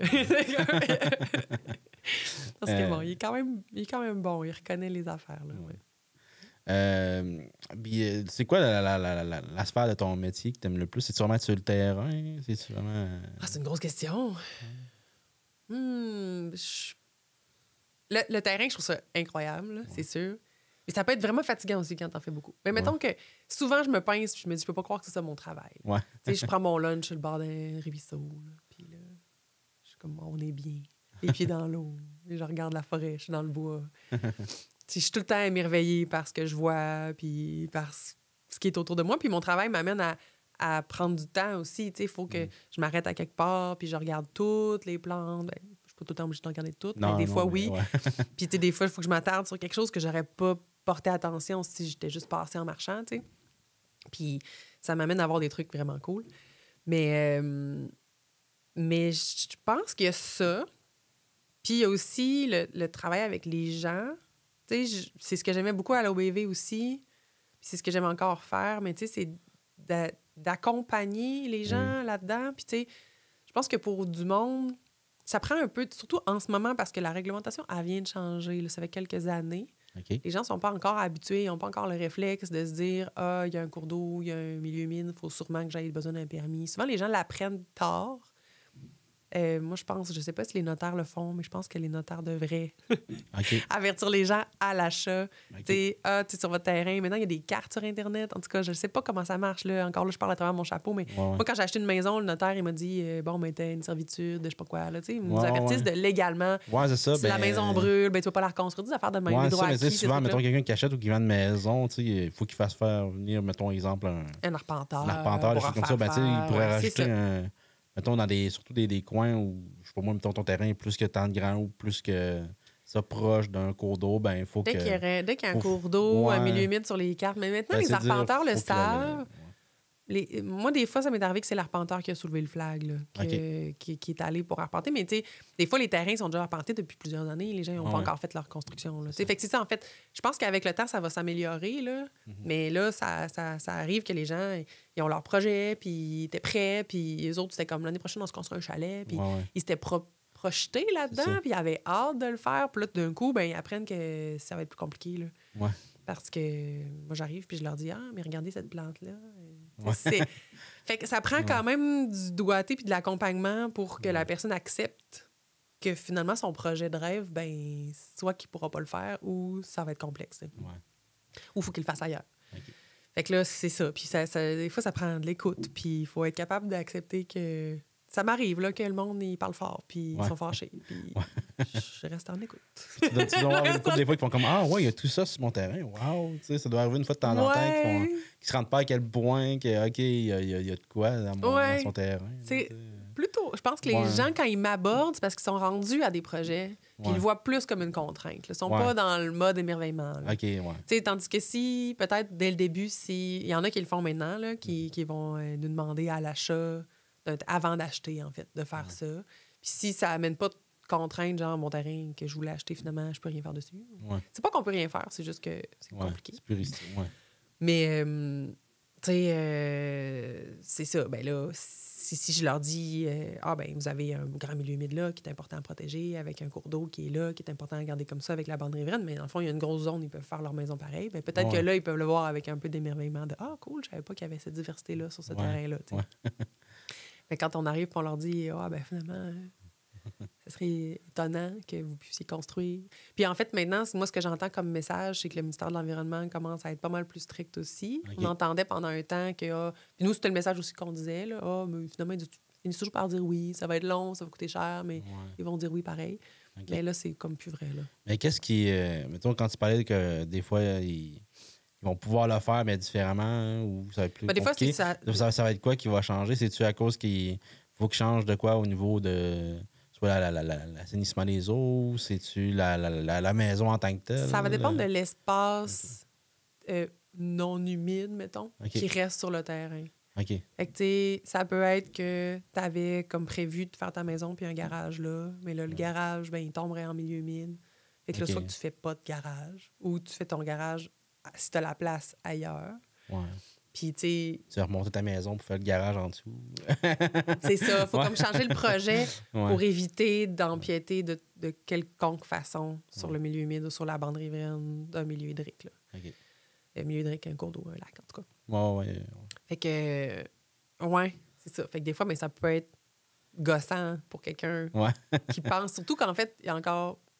cette idée-là est très répandue, puis c'est pas du jugement, je comprends d'où ça vient, qu'une zone humide, des fois, c'est comme pas... Il n'y a pas de valeur, tu sais. Certains... Quand c'est une forêt, puis que les gens peuvent dire, OK, ouais, tu sais, il y a plein d'affaires qui ont poussé là-dessus, mais des fois, ça a l'air de rien, là. Non, des fois, c'est comme... les gens appellent ça des swamps. Ouais, c'est un nick à moustiques. En fait, d'ailleurs... la meilleure affaire que je préfère, c'est remblayer, mettre du gazon dessus, puis je rendrais un service à tout le monde. Mais non, en vrai, c'est ça. Mais c'est comme le chum à ma mère, que lui a un lot à bois, il y a un biologiste qui est arrivé puis qui a fait un rapport sur son lot, puis il a demandé avant, puis elle l'a fait, mais... Genre, ça n'y a rien coûté. Je sais pas trop. Okay. Je sais pas d'où ça peut être des projets. peut-être, j'imagine. S'il y a un lot, ça se peut. Je sais pas, là, je lance ça de même, mais je sais qu'il y a l'Agence de forêt privée du Bas-Saint-Laurent qui font des fois ce genre d'affaires-là sur des secteurs qui ont visé, qui sont. Puis là, ils essayent justement d'aller dans l'éducation avec les propriétaires en disant hey, ben, t'as des beaux milieux, il faudrait que t'en prennes compte dans tes coûts. Ouais, c'est ça, exactement. Mais c'est un peu ça qu'elle a dit. Elle dit, tu sais, là, on voit que ça a l'air des arbres morts, puis tout, mais tu sais, il y a beaucoup de vie dedans, pareil. Puis ils servent à quelque chose. Puis fait qu'elle a dit, tu sais, si vous pouvez les laisser là, ben, tu sais, laissez-les là. Ben, tu sais, c'est comme pas, t'es obligé de les laisser là, mais. Non, si tu veux les laisser là, ça serait le fun. C'est ça. Ouais, puis des fois, ça suffit pour changer un peu l'idée. Ouais, c'est ça. Puis c'est comme moi que je bûche lui ou que je bûche lui. Il reste pas là. Moi, j'ai entendu ça très souvent, des gens qui disaient ah, mais j'ai juste mis ça propre. Puis je comprends, là. Quand tu le sais pas que ça sert à quelque chose, puis que c'est un habitat pour des espèces, puis qu'il y en a qui ont besoin. En fait, il y a certains oiseaux qui ont besoin d'arbres morts. C'est là-dedans qu'ils vont juste s'établir. Fait que si tu les enlèves, ben, il faut qu'ils aillent ailleurs. Trouver d'autres arbres morts. Mais si tu les enlèves juste parce que toi, tu trouvais que ça servait à rien, mais dans le fond, ça ne change rien dans ta vie de les laisser là. Ouais, c'est ça. Ça peut être un arbre que l'oiseau va aller se percher dessus pour aller spotter dans le swamp pour aller visiter. Peu importe. Après, c'est des enjeux de sécurité, c'est sûr. Des fois, il faut qu'on en enlève parce que... Mais globalement, quand tu sais que c'est important, au moins, tu as peut-être porté à moins les enlever. C'est important du travail comme ça, comme ce qu'elle fait. T'as-tu des anecdotes de... Genre, t'as rencontré un animal X là, dans le bois ou dans une place que t'as eu des rencontres spéciales ou autres, là, ça peut être autre chose, là, genre il a fallu que tu dormes dans le bois parce que je sais pas. Je me suis jamais perdue. OK. Mais c'est pas vrai. Je me suis déjà perdue, mais je me suis toujours retrouvée. Mais je sais pas moi. Je pense à plein d'affaires là, différentes. Il y a une année de mes premiers jobs que j'ai faites. Mon travail, c'était... Je travaillais pour un chercheur au doctorat, puis lui, on était sur la ZEC Caso, entre autres, mais aussi sur la Pourvoirie Le Chasseur.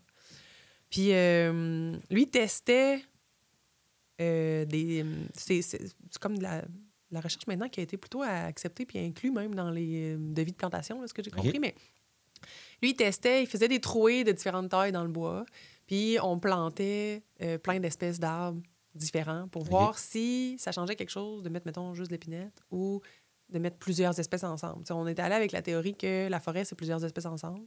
Donc, peut-être qu'on devrait planter plusieurs espèces ensemble. Ouais. Peut-être que ça apporte quelque chose, de pas juste être de l'épinette. T'sais, ça à Côte-Nord, c'est une affaire. Là. Les paissières noires, elles n'en plus finir, mais il y a une raison pourquoi c'est ça. Là. Mais ici, c'était pas ça, de base. Fait que lui, il faisait ça. Fait que là, mon travail, c'était essentiellement de planter, mais aussi d'aller faire des mesures sur les arbres. Puis des fois, je pouvais être tout seul pendant des longues périodes. Puis je faisais le tour de toute la trouée, puis je mesurais tous les arbres, puis là, je comptais plein d'affaires, en tout cas. Plein de trucs à faire. Fait que, mais je parlais pas pendant ce temps-là, puis je faisais mes affaires. Là, il y a eu plein d'affaires qui sont arrivées parce que j'étais toute seule, je faisais pas de bruit pendant longtemps. Puis je pouvais rester à la même endroit pendant longtemps. Je travaillais aussi en même temps pour un autre chercheur qui, lui, s'intéressait Ça, c'est vraiment intéressant. Mais aux fonctions, là, j'ai pas travaillé là-dessus depuis ce temps-là, fait que je peux me tromper, mais aux fonctions écologiques des plantes. Puis lui, dans le fond, il essayait de documenter pour chaque plante la taille de son système racinaire, entre autres. Le type de racine. Est-ce que c'est une racine comme une carotte pivotante ou si c'est plein de petites racines un peu folles? Est-ce que c'est une touffe comme du gazon? Bref, il essayait de documenter ça pour plein de plantes qu'on n'a pas cette information-là parce qu'on ne s'est jamais posé cette question-là.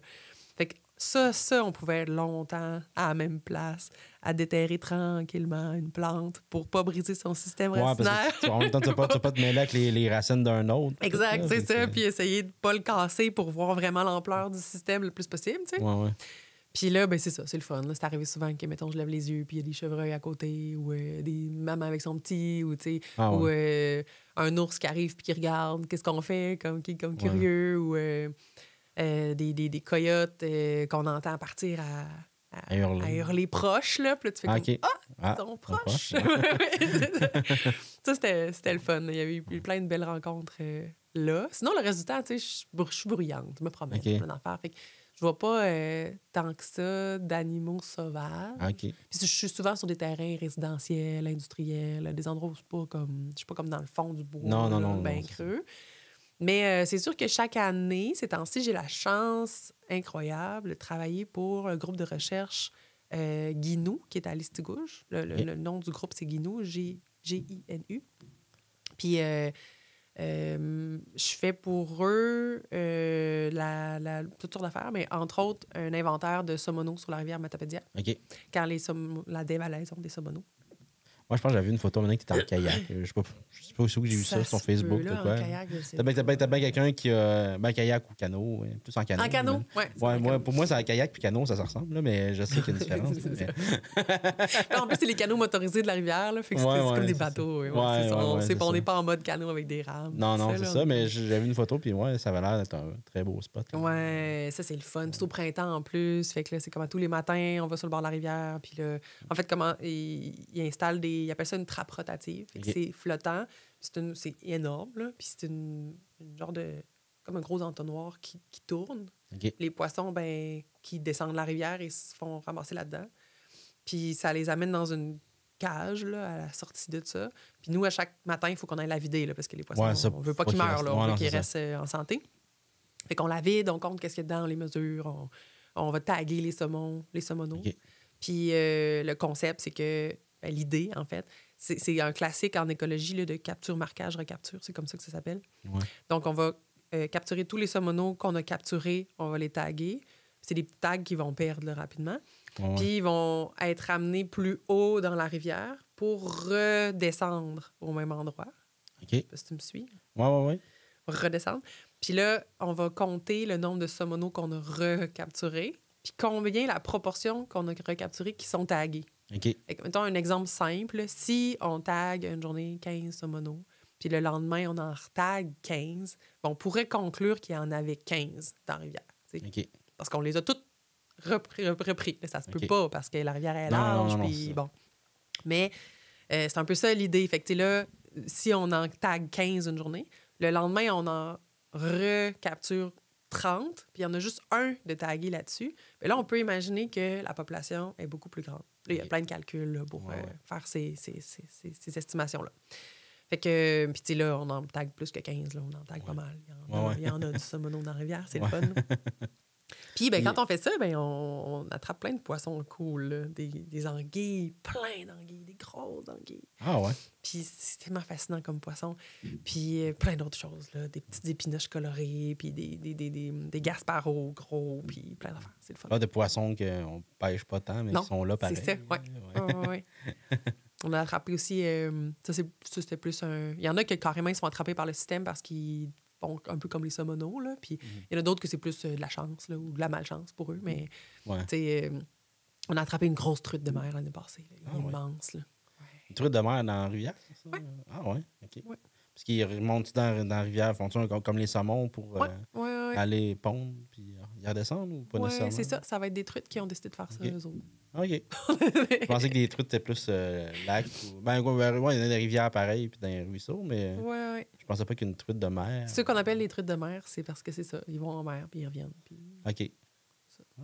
Je Je connaissais pas la truite de perche. Ils deviennent pas mal plus grosses. Ah ouais? C'est plus gros qu'un saumon ou non? Non. Comparable? Non. Ou un peu plus mais mettons, comparé à nos truites de rivière, là. Ouais. Ben, les truites de lac, il y en a des assez massives, là, quand même. Mais ouais. Moi, je pêche pas beaucoup. Moi, quand je vais pêcher, je pogne des petites affaires dans ma main. Ouais, ben, puis c'est 9 sur 10, c'est des perches chaudes. Des perches chaudes? Ouais, genre la comme cuit. Je suis pas un très bon pêcheur. Je pêche une fois par 10 ans. Mais c'est ça, c'est quand on fait de la pêche scientifique, c'est le fun parce qu'on. J'ai pas l'occasion d'en faire souvent, puis je suis vraiment pas une pro des poissons. Là. Non. Mais quand on fait de la pêche scientifique, on a la chance de voir des poissons qu'on voit pas sinon. C'est parce que c'est une pêche qui. C'est des sortes de pêche avec des engins de pêche qui sont très agressives, mais qui vont. Le but, c'est quand même de ne pas tuer les poissons. Ouais, fait que, comme par exemple, il y a la pêche électrique qui se fait dans des petits cours d'eau. Et en tout cas, il y a plein de façons différentes de le faire. Moi, c'est les fois que j'en ai fait, c'est dans des petits cours d'eau. Puis l'idée, c'est d'avoir un courant électrique qui va choquer les poissons et qui tourne sur le dos rapidement. On les attrape avec des filets. Okay. On est capable d'attraper pas mal d'affaires. Ah ouais. Puis là, après ça, on les remet dans des seaux, puis ils reviennent à la vie. Là. Ils sont pas morts. Ils reviennent en santé. Comme un taser, justement, là, sont comme... C'est ça, exact. Ouais. Fait que là, on est capable de les compter, de les mesurer, puis après ça, les remettre dans leur milieu. Puis ça nous permet d'avoir vraiment une idée de la diversité des poissons qu'on trouve quelque part. Ouais. Puis, fait que c'est pas une pêche qui est permise... Parce que sinon, je veux dire, on viderait le ruisseau, là, ben ouais, dans le temps de le dire. Là. Puis c'est pas ça. Puis en plus, c'est des petits poissons que personne ne veut manger. Là. Je veux dire, c'est pas... Ouais, c'est ça. C'est pas tout des races de poissons que tu veux manger. Là. C'est ça. Ah, c'est cool. Puis c'est quoi le côté que t'aimes moins, justement? J'imagine que ça doit être plus le côté humain, des fois. Il doit faire autant que c'est le côté le fun que c'est le côté plate, des fois, là, de pas rien pour dire à quelqu'un. Ouais, qu'est-ce que j'aime moins? Ou la rarement, il y a des côtés... Ça arrive rarement, mais que je peux avoir, mettons, des interactions un peu plates avec certains clients. Mais ça, c'est de l'humain, là. Ouais, c'est juste parce que c'est mal compris ou je sais pas quoi. J'ai quand même peur de me tromper tout le temps. Ça, c'est un stress qui est là puis qui partira jamais. J'espère, parce que c'est important. Ça fait que je fais attention. Ouais. Des fois, je me trompe pareil. Puis je me dis, voyons, me semble, là, j'aurais dû savoir. Ouais. Mais des fois, surtout que c'est un métier où tu es souvent plus seul, à part moi que tu as des projets. Ouais. Fait que là, tu sais, c'est. Ouais, c'est ça. Tu te rends pas compte des fois à quel point, comme, OK, non, tout le monde, ça nous arrive. Exact. Ouais, c'est ça. Ça arrive à tout le monde. Quand on se trompe, on fait comme. Des fois, tu te ramasses un peu avec le syndrome d'imposteur. Là. Moi, c'est ma vie, là, le syndrome d'imposteur. Là. Ouais. Genre, ça fait. Comme 5 ans que je fais de la photo puis que je fais des contrats puis que je fais comme non, je suis pas vraiment un photographe. Ouais, c'est ça. Combien de temps je vais t'en face pour que tu dises dans le fond, ça va, je suis photographe. Ouais. Mais tu sais, je travaille beaucoup avec d'autres travailleurs autonomes puis on se parle beaucoup, quasiment tous les jours en fait. Là. C'est fun. On a ceux qui connaissent pas ça. C'est extraordinaire pour ceux qui travaillent à la maison puis qui se sentent isolés. Là. Ouais. On a un bureau virtuel qui s'appelle Gather. OK. Mais ça, c'est l'application, ça s'appelle Gather. OK. Comme pour mettre ensemble, rassemblement. Puis c'est drôle parce qu'on a des petits bonhommes là, comme dans un jeu vidéo. OK. Puis on a un bureau. C'est fou comment on a, même si c'est tout virtuel puis ça pourrait être nulle part, là, on a comme besoin qu'il y ait une table, un ordi, puis comme, même si en vrai, c'est pas vrai. Mais ça nous permet d'avoir des interactions beaucoup plus fluides. On a juste à... Moi, j'arrive dans le bureau de ma collègue, par exemple, ou ben, notre travailleuse autonome. Puis je dis « Hey, salut, comment ça va? » Puis là, on se parle le matin, puis après ça, on retourne à nos bureaux, puis on travaille, tu sais. Okay. Fait qu'on peut se déranger plus facilement sans avoir besoin d'écrire « Hey, tu sais, je t'enverrai un lien Zoom, tu me suis dans 15 minutes, et tu dispo. » Puis là, on a l'impression que ça va prendre du temps. Fait qu'on dit « Ouais, non, dans le fond, j'ai pas le temps. » Puis là, tu sais, là, c'est juste d'aller voir, puis la personne a dit « Hey, j'ai quelque chose dans 5 minutes, mais on s'en reparle tantôt. » Tu sais, ça fait plus comme dans un vrai bureau. Là. Ah, c'est cool. Oui, ça, c'est super précieux. C'est comme si tu avais des collègues, même si tu es seul. Exact. Puis on se parle de plein d'affaires. Là. Ce client-là, comment je ferais? J'ai un courriel difficile à envoyer. C'est tous des biologistes ou pas nécessairement? Ben là, on est pas mal tout du monde en environnement. Okay. En fait, on a été 3 longtemps. Une autre personne qui fait la même affaire que moi, pas mal, sensiblement. Okay. Des contrats un peu différents, mais... Puis on a une expérience différente aussi. Fait qu'elle a plus une expérience en poisson, par exemple. Fait que là, si j'ai des contrats de poisson, mais je vais lui demander un coup de main. Puis des fois, je vais même la payer quelques heures là, pour qu'elle me fasse quelque chose. Là. OK. Moi, j'ai fait pas mal de statistiques, de la programmation un peu, du code là, pour gérer des bases de données. Je l'ai fait quand même. Fait que elle, des fois, elle vient me chercher pour ça, là, des affaires. Qu'on s'entraide dans nos forces. Ah, c'est... Puis une autre qui, elle était aussi tech en biologie, mais elle s'est plus développée en illustration scientifique là, dernièrement. Fait que là, c'est plus ça qu'elle fait dans les dernières années. Puis elle est avec nous pareil, puis on se parle de nos contrats. Puis tu sais, c'est ça, c'est de comment le client... Puis c'est drôle parce qu'on travaille quand même dans le même... tu sais, eux sont plus à Trois-Pistoles puis dans le Kamouraska, mais on est quand même dans le Bas-Saint-Laurent. On côtoie du monde que c'est les mêmes personnes. Tu sais, des analystes du ministère, c'est les mêmes, ou des clients, mettons, des municipalités, ben c'est le même DG. Là, que moi, je peux travailler sur un projet avec un, puis elle va travailler sur un autre projet avec... Ben oui. Fait que des fois, on se parle aussi de hey, comment cette personne-là, elle vient de m'écrire telle affaire, mais... Je devrais-tu mal le prendre? Es-tu fâché? Ou c'est comme, comment je réponds à ça? Puis l'autre personne est comme, ah mon Dieu, ben non, on ne stresse pas avec ça. Ouais, ça, des fois, il y a des gens qui sont carrés dans leur façon de parler, puis, ou plus comme, ah, c'est pas son genre, ouais, tu devrais peut-être t'inquiéter. Fait que, tu sais, c'est ça. Ouais, puis... ça, parce que, ça, vu qu'ils font affaire avec eux autres, ben, ils peuvent te confirmer ou pas. Les comportements de la personne. ouais, c'est ça. C'est le fun d'avoir un autre point de vue de quelqu'un aussi là, qui dit ah, prends pas ça mal. Là. C'est comme. C'est pas de même. Ouais, c'est ça. Il y a des gens qui sont plus. Frigides ou plus. Oui, juste plus. Tu sais, comme quand je te parlais tantôt des gens qui parlent fort, puis qui sont vraiment fâchés des contraintes environnementales. Mais il y en a qui ça prend pas grand-chose, puis qui crient. Puis, c'est ça. Il y en a aussi qui montent vite à 100, puis ils rebaissent vite à 0. Exact, c'est ça. C'est juste, c'est comme. Tu sais, ils vont lever le ton puis tout, puis après ça, ils vont dire hey, salut, bonne journée. Là, puis, c'est ça. Okay, quand t'as quelqu'un qui le connaît, je pense que t'étais fâché après moi. Non, mais... c'est pas grave. Il y a d'autres mondes aussi qui, des fois, c'est des détails, mais c'est juste comme j'ai envoyé 3 courriels, il me répond pas. T'es comme non, c'est quelqu'un de téléphone, faut que tu l'appelles. Il y en a que c'est l'inverse. C'est comme là pas, ça sert à rien, envoyer un courriel. Ouais, c'est ça. Mais c'est ça. Fait que c'est ça. On s'aide beaucoup, puis on se complète, là. Ouais. Super. Puis, en finissant, je pense qu'on a pas mal. T'as-tu d'autres choses que tu voulais parler? Non? Ben, tu peux te parler encore des heures. Ouais, c'est ça. Non, mais c'est juste parce que j'ai pas non plus d'éterniser ici. Puis je veux savoir, les gens, s'ils veulent communiquer avec toi, y a-tu, vu que dans le fond, t'es indépendante? Ouais. J'ai un site Internet, Valérie Delisle-Gagnon. Je sais pas à quel point il est facile de trouver sur Google parce que j'ai pas fait de référencement. Fait que, mais sinon... Il faudrait une page Facebook. Du monde qui sont... Ouais, c'est ça. J'ai pas de page Facebook professionnelle. Ouais. Mais... Là, tu deviens une influenceuse biologiste. Va falloir. Pas le choix. Un Facebook, Twitch, Instagram, TikTok. Va falloir que je fasse ça. Sinon, mon numéro de téléphone. Là. Ouais, OK. Fait qu'il est sur le site Internet. Il est sur mon site Internet, mais je peux le donner. Oui, tu peux donner. On va le faire apparaître. Si jamais quelqu'un a besoin d'une biologiste, des fois aussi, tu sais, j'aide à... Puis là, ça, c'est mon passé de l'OBV. Je suis pas capable de m'en empêcher, mais j'aide à... C'est ça que j'accompagne les gens dans comme comprendre pourquoi, puis la réglementation, puis c'est quoi leur responsabilité, puis pourquoi que ça prend un biologiste. Là. Ouais, c'est ça. Puis on va regarder ensemble la carte avec les milieux humides, puis avec les cours d'eau, puis qu'est-ce que moi j'ai sur les bases de données. Puis là, on va comprendre un peu plus comme... Puis ça veut dire quoi, mettons, aller faire une demande d'autorisation au ministère de l'Environnement? C'est quelque chose qui se fait ou ça... Puis là, souvent, je leur annonce que ça va coûter des milliers de dollars, puis ça va être très, très long, puis ça se peut qu'ils se fassent dire non. Fait que les gens disent, ça me tente moins. Ah, ça coûte de l'argent pour faire la demande, puis t'es même pas sûr de... Non, c'est ça. C'est une des façons qu'ils ont trouvé pour que les gens aient moins... D'emblée, ça va être bien plus simple de pas empiéter sur le milieu humide que de faire ça. Fait qu'il faut comme que t'aies pas le choix pour aller là. C'est des gens, mettons, qui peuvent juste, comme je disais tantôt, ils ont un lot à bois, puis ils font comme, mais tu sais, je veux pas couper n'importe comment, puis ils peuvent parler pour que tu ailles voir. C'est comme, dans ce coin-là, tu peux laisser plus d'arbres ou des choses comme ça? Tu sais ça, les gens pourraient m'appeler pour savoir vers où les enligner. Moi, c'est pas le genre de contrat que je ferais, mais je pourrais les enligner vers l'Agence de forêt privée ou l'OBV ou peut-être des ressources que je pense qu'ils pourraient le faire avec eux. Là. Sinon, tu es plus dans le résidentiel ou...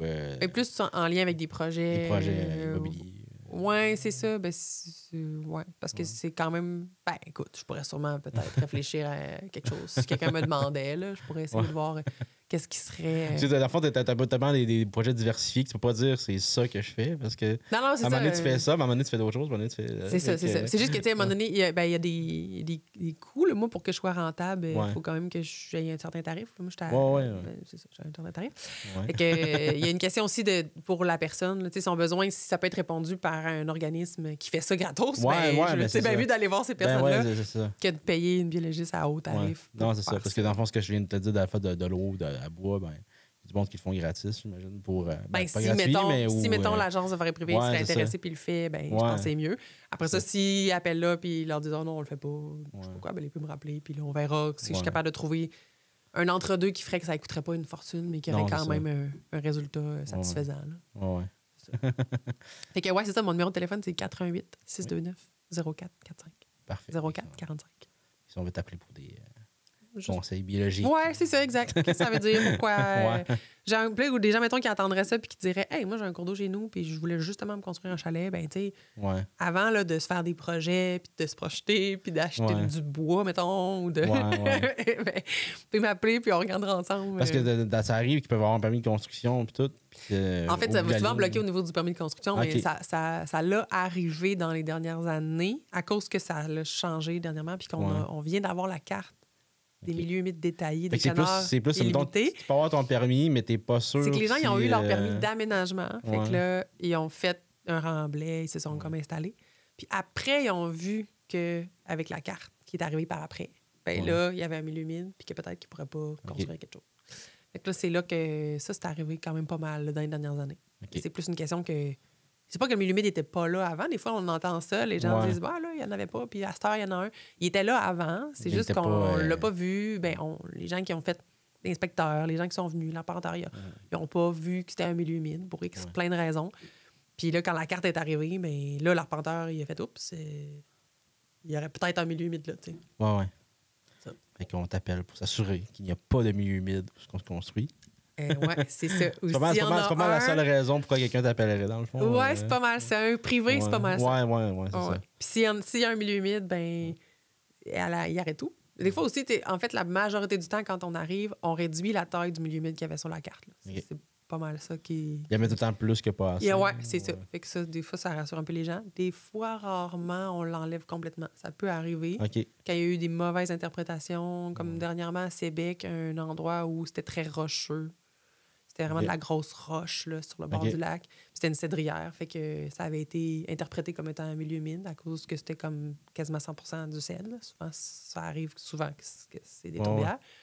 Mais finalement, le cèdre était là à cause que c'est sur le roc. Là. Ça, le cèdre pousse dans des situations difficiles. De l'eau ou du roc, entre autres. Il est aussi capable de pousser dans des situations faciles, là, mais mettons qu'il va gagner la compétition dans des conditions difficiles. Les autres arbres, ils ne t'offrent pas, mais lui, il t'offre. Fait que c'est ça. Il y a souvent un indicateur que milieu humide ou de roc. Puis dans ce cas-là, c'était du roc. On a pu complètement enlever la zone de milieu humide. Fait que si on n'est pas sûr, on t'appelle. Oui. C'est bon. C'est ça. Merci. Mais attends, avant de partir, je peux aussi dire que les gens ils ont accès sur Canard Illimité Canada. Puis taper... Moi, mon Google, il sait que c'est ça que je veux, fait que je pense qu'il le met tout de suite. Mais Canard Illimité Canada, carte interactive, puis il y a une carte des milieux humides détaillée. Elle est là. C'est la même que celle que la MRC a. C'est la même que... Puis des fois, ils peuvent aller voir tout de suite. Là, comme, ça, ils envoient-tu... Pour faire la carte, on continue finalement. Pour faire une carte comme ça, des fois, ils font-tu juste comme... Logiquement, ce sera un milieu humide, fait qu'ils cartographient de même, ou vraiment, il y a du monde qui ont été... Parce que, tu sais, quand t'as des endroits où je peux pas croire qu'il y a eu quelqu'un là qui a été faire tout le temps ça. Fait que j'imagine qu'il suffit que, il y a une rivière là, il y a... je connais pas leur méthode exacte, mais ils prennent beaucoup de choses en compte. Ils ont plein de données qu'ils prennent en compte. La topographie, le type de sol... la carte éco-forestière, fait qu'ils ont quand même des infos sur le type de couvert. Ils ont des photos, ils utilisent des photos aériennes quand même précises. Ils ont plein de façons de... Ils utilisent les données LIDAR aussi, qui permettent d'avoir toutes sortes d'informations très précises. Fait qu'ils mettent tout ça ensemble, puis ils se disent, compte tenu de tout ça, il y a des bonnes chances qu'à cet endroit-là, ce soit un milieu humide. Mais c'est pas nécessairement coulé dans le béton. Fait que tu peux... C'est ça. finalement, il peut y avoir un sol rocheux, comme tu disais. Puis... Ça peut être d'autres choses qui ont fait que tout ça semblait être milieu humide. Les sols rocheux, les sols sableux, c'est bien tricky. Ça amène des erreurs, des fois, de diagnostic, même sur le terrain, en fait. Arriver quelque part puis dire, on dirait, je comprends pas qu'est-ce qui se passe ici. Ouais, parce qu'il doit y avoir des hybrides, des fois, un peu, là, que t'es comme en deux. Ouais, c'est ça. Il y a des cas tout le temps un peu... Il faut qu'on se casse la tête souvent pour essayer de comprendre. C'est pas comme, OK, ça, c'en est un, ça, c'en est pas un. Des fois, c'est super clair. Mais la plupart du temps, on est comme entre deux. Puis il faut essayer... Fait que ça nous amène à fouiller puis à souvent d'aller voir les photos historiques pour voir avant, c'est quoi les perturbations, qu'est-ce qu'il y avait ici avant, y avait-il une grosse forêt, c'était-tu un champ, ça a-tu été drainé, la route à date de quand, plein d'affaires qui peuvent expliquer que ce qu'on voit, c'est pas clair, en fait. Comme... C'est pas une émotion. Non, c'est pas une émotion. Les milieux humides, ça me fait pleurer. En plus, tout le long du podcast, mes yeux étaient un milieu humide. Mais j'ai une caméra vers moi, puis ça donne que c'est cet épisode-là que j'ai les yeux qui pleurent tout le long. Mais OK, fait que... donc, si quelqu'un va voir la carte, puis font comme, bon, mais je veux pas me construire sur un milieu humide, ben ils peuvent quand même t'appeler pour aller faire... Oui, puis ça vaut la peine aussi de juste faire une limite exacte, là, claire, puis après ça... En fait, ce que ça va servir, c'est d'après ça pouvoir envoyer à l'inspecteur municipal pour avoir un permis de construction. Puis la personne, elle va dire, OK, il y a déjà un biologiste qui est allé puis qui a mis la limite, elle est là, basée sur des critères du ministère. Puis donc, j'ai confiance que la personne peut se construire à côté sans empiéter. Mais ils doivent quand même faire une confirmation. Ils envoient même pas... Ils doivent envoyer un inspecteur qui va aller checker pareil un peu, juste pour... Même s'il n'est pas biologiste. Probablement, là, pour d'autres raisons aussi. Ils ont ça. sûrement d'autres affaires à regarder là, pour s'assurer que toutes les lois d'urbanisme sont respectées. Mais je sais que des fois, c'est eux qui vont dire « Ah, on dirait vraiment que c'est un milieu humide ici. » Ou d'autres fois, il y a eu des cas, là, je n'ai pas de détails là-dessus, là, mais tu sais que eux, ils disaient que c'était sûrement un milieu humide. Après ça, il y a des gens un biologiste qui disaient non. Puis là, t'es comme, êtes-vous sûr? Puis là, des fois, ils peuvent même faire valider par un ministère. Ils peuvent faire ça, des fois, aller voir, puis comme trancher. Là. Ouais. Quand il y a un conflit entre les deux. Ouais, ben, tu sais, qu'il y a quelqu'un qui dit non, je vous jure qu'il n'y en a pas. Puis l'autre qui dit, ben, moi, je vous dis que oui. Ou, tu sais, comme, à un moment donné, c'est ça. Dans les cas plus rares, un peu, j'imagine. Je sais pas si ça arrive souvent. Non. Je sais pas. C'est bon. Parfait. Merci beaucoup. Puis qu'on t'appelle si on veut confirmer ou infirmer. Oui. Comprendre qu'est-ce que ça implique. Ben, ça arrive-tu. Je fais un close. On finit, on recommence. Je vais faire. Ça va être mon troisième close après. Ça arrive-tu que c'en est pas un sur carte puis c'en est un en vrai? Oui. Ah ouais? Ça peut arriver aussi, oui. OK. Mais. À moins que la personne fasse comme non, c'est pas sa carte. Puis là, j'imagine que ça. C'est quoi qui peut arriver? Ça, mettons, tu te construis, c'en était un, puis t'as réussi. Je sais pas exactement. Comme, parce que ça a beaucoup évolué dans le temps. Là. C'est pas toi qui. Moi, je dirais que c'est prendre un risque. Ouais. C'est. Ouais. Si tu penses que ça pourrait être un milieu humide, parce que t'es comme moi, mais il y a quand même la quenouille qui pousse. Puis genre, tu sais. Mais c'est pas sa carte, puis tu dis, bah, tu sais, je vais passer ça free, puis je vais faire mes affaires pareil. Tu sais. Je pense qu'il y a des gens qui le font parce que, en tout cas, chaque décision leur appartient. Ouais. Mais c'est prendre un risque pareil. Parce que si quelqu'un fait une plainte, puis le ministère débarque, puis que la personne n'a pas vérifié ou peu importe, là, le ministère peut demander à ce qu'il y ait une remise en état, comme c'était avant. Et je sais qu'ailleurs au Québec, c'est arrivé. C'est comme déplacer le bâtiment ou l'enlever carrément. Ouais. Puis, ben, tu sais, je l'ai vu plus pour... Ça doit arriver dans des cas de milieu humide, mais je l'ai vu plus pour des bandes riveraines. Des gens qui avaient fait un remblai, un accès pour son bateau, ou tu sais, comme qui avaient tout arrivé. C'est ça, c'est un peu le classique. Là. J'achète un terrain pour faire un chalet, puis j'enlève tous les arbres, puis je me fais un beau gazon là, qui embarque sur le lac, puis un peu de remblai là, pour être sûr qu'il n'y ait pas de vase chez nous. Puis là, ça, ben, le ministère peut arriver puis dire non, il faut que tu refasses une rive avec de la végétation. Ils vont te demander de revégétaliser. C'est bien. C'est un peu plate pour eux. Ben, c'est un peu dole, ça. Mais en même temps, c'est nécessaire. C'est ça. La loi est quand même très claire. Là. On n'a pas le droit de faire ça. Mais c'est parce qu'il y a beaucoup de gens qui ne savent pas. Puis je veux dire, on ne connaît pas toutes les lois. C'est ça. Mais nul ne peut ignorer la loi.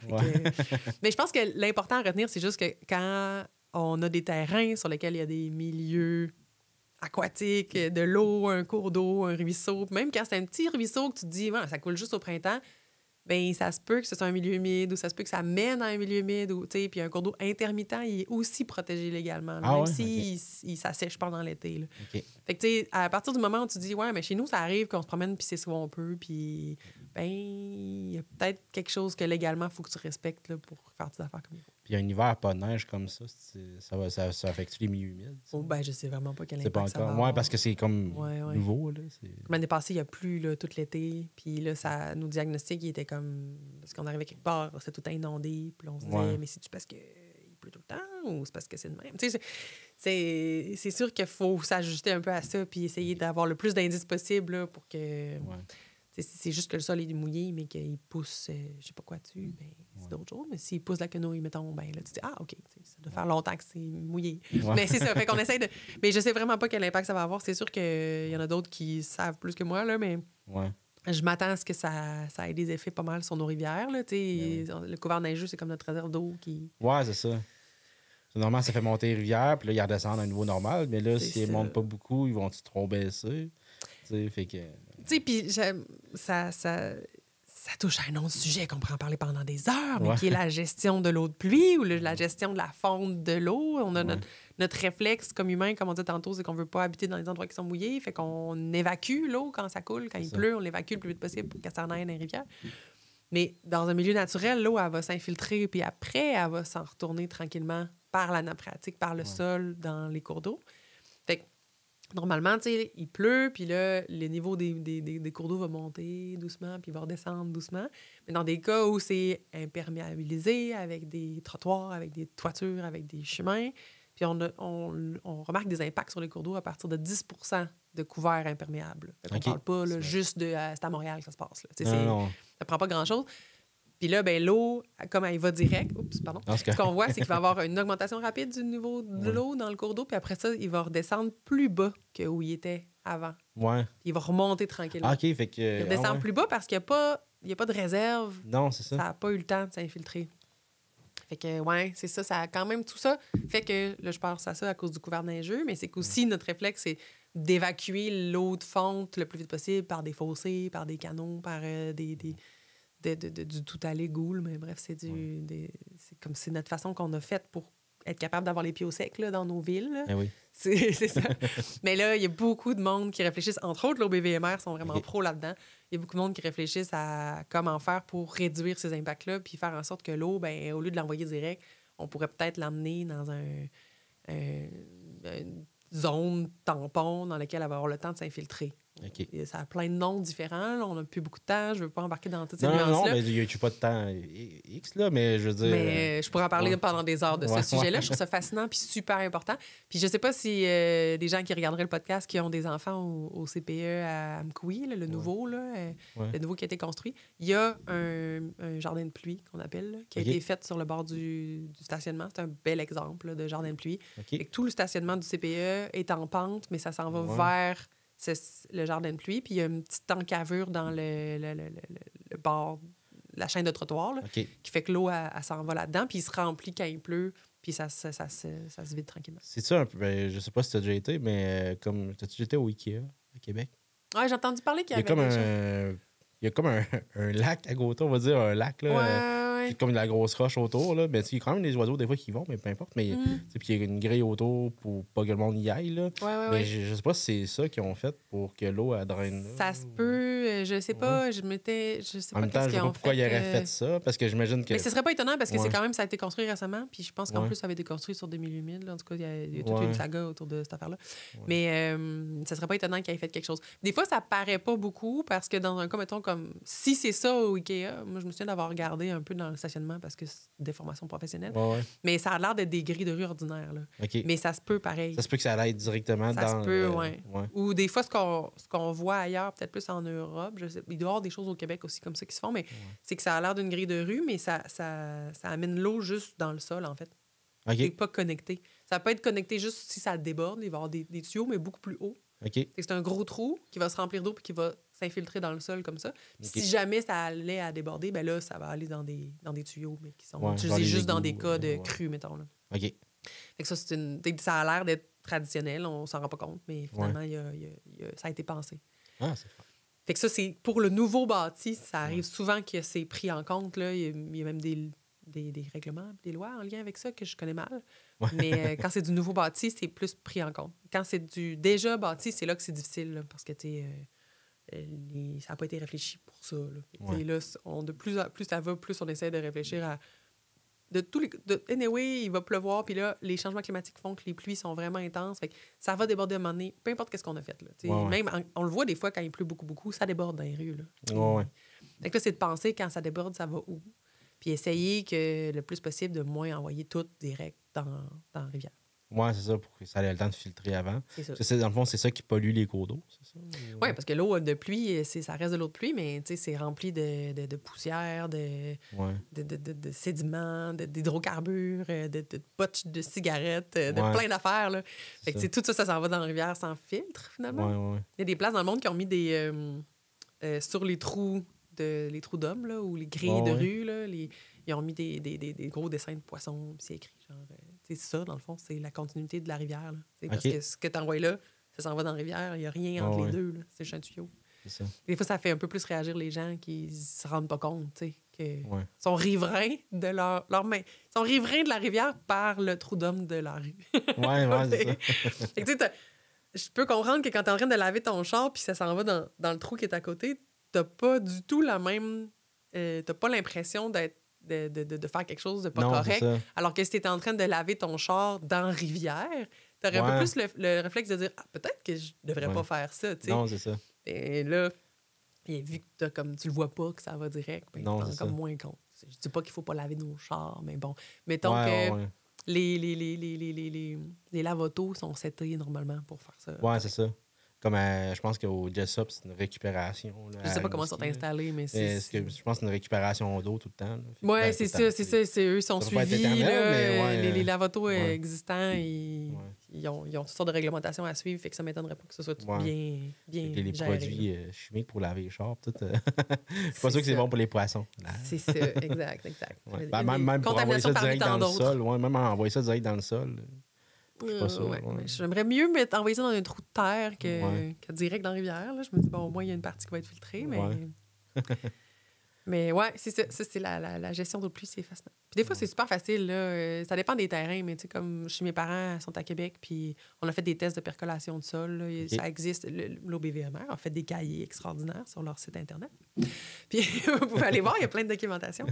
On a fait des tests de percolation de sol, puis tu sais, il y a du drainage incroyable sur leur terrain. Il n'y a rien qui reste. Ça part là, dans le temps de le dire. Fait que, ils ont redirigé leur tuyau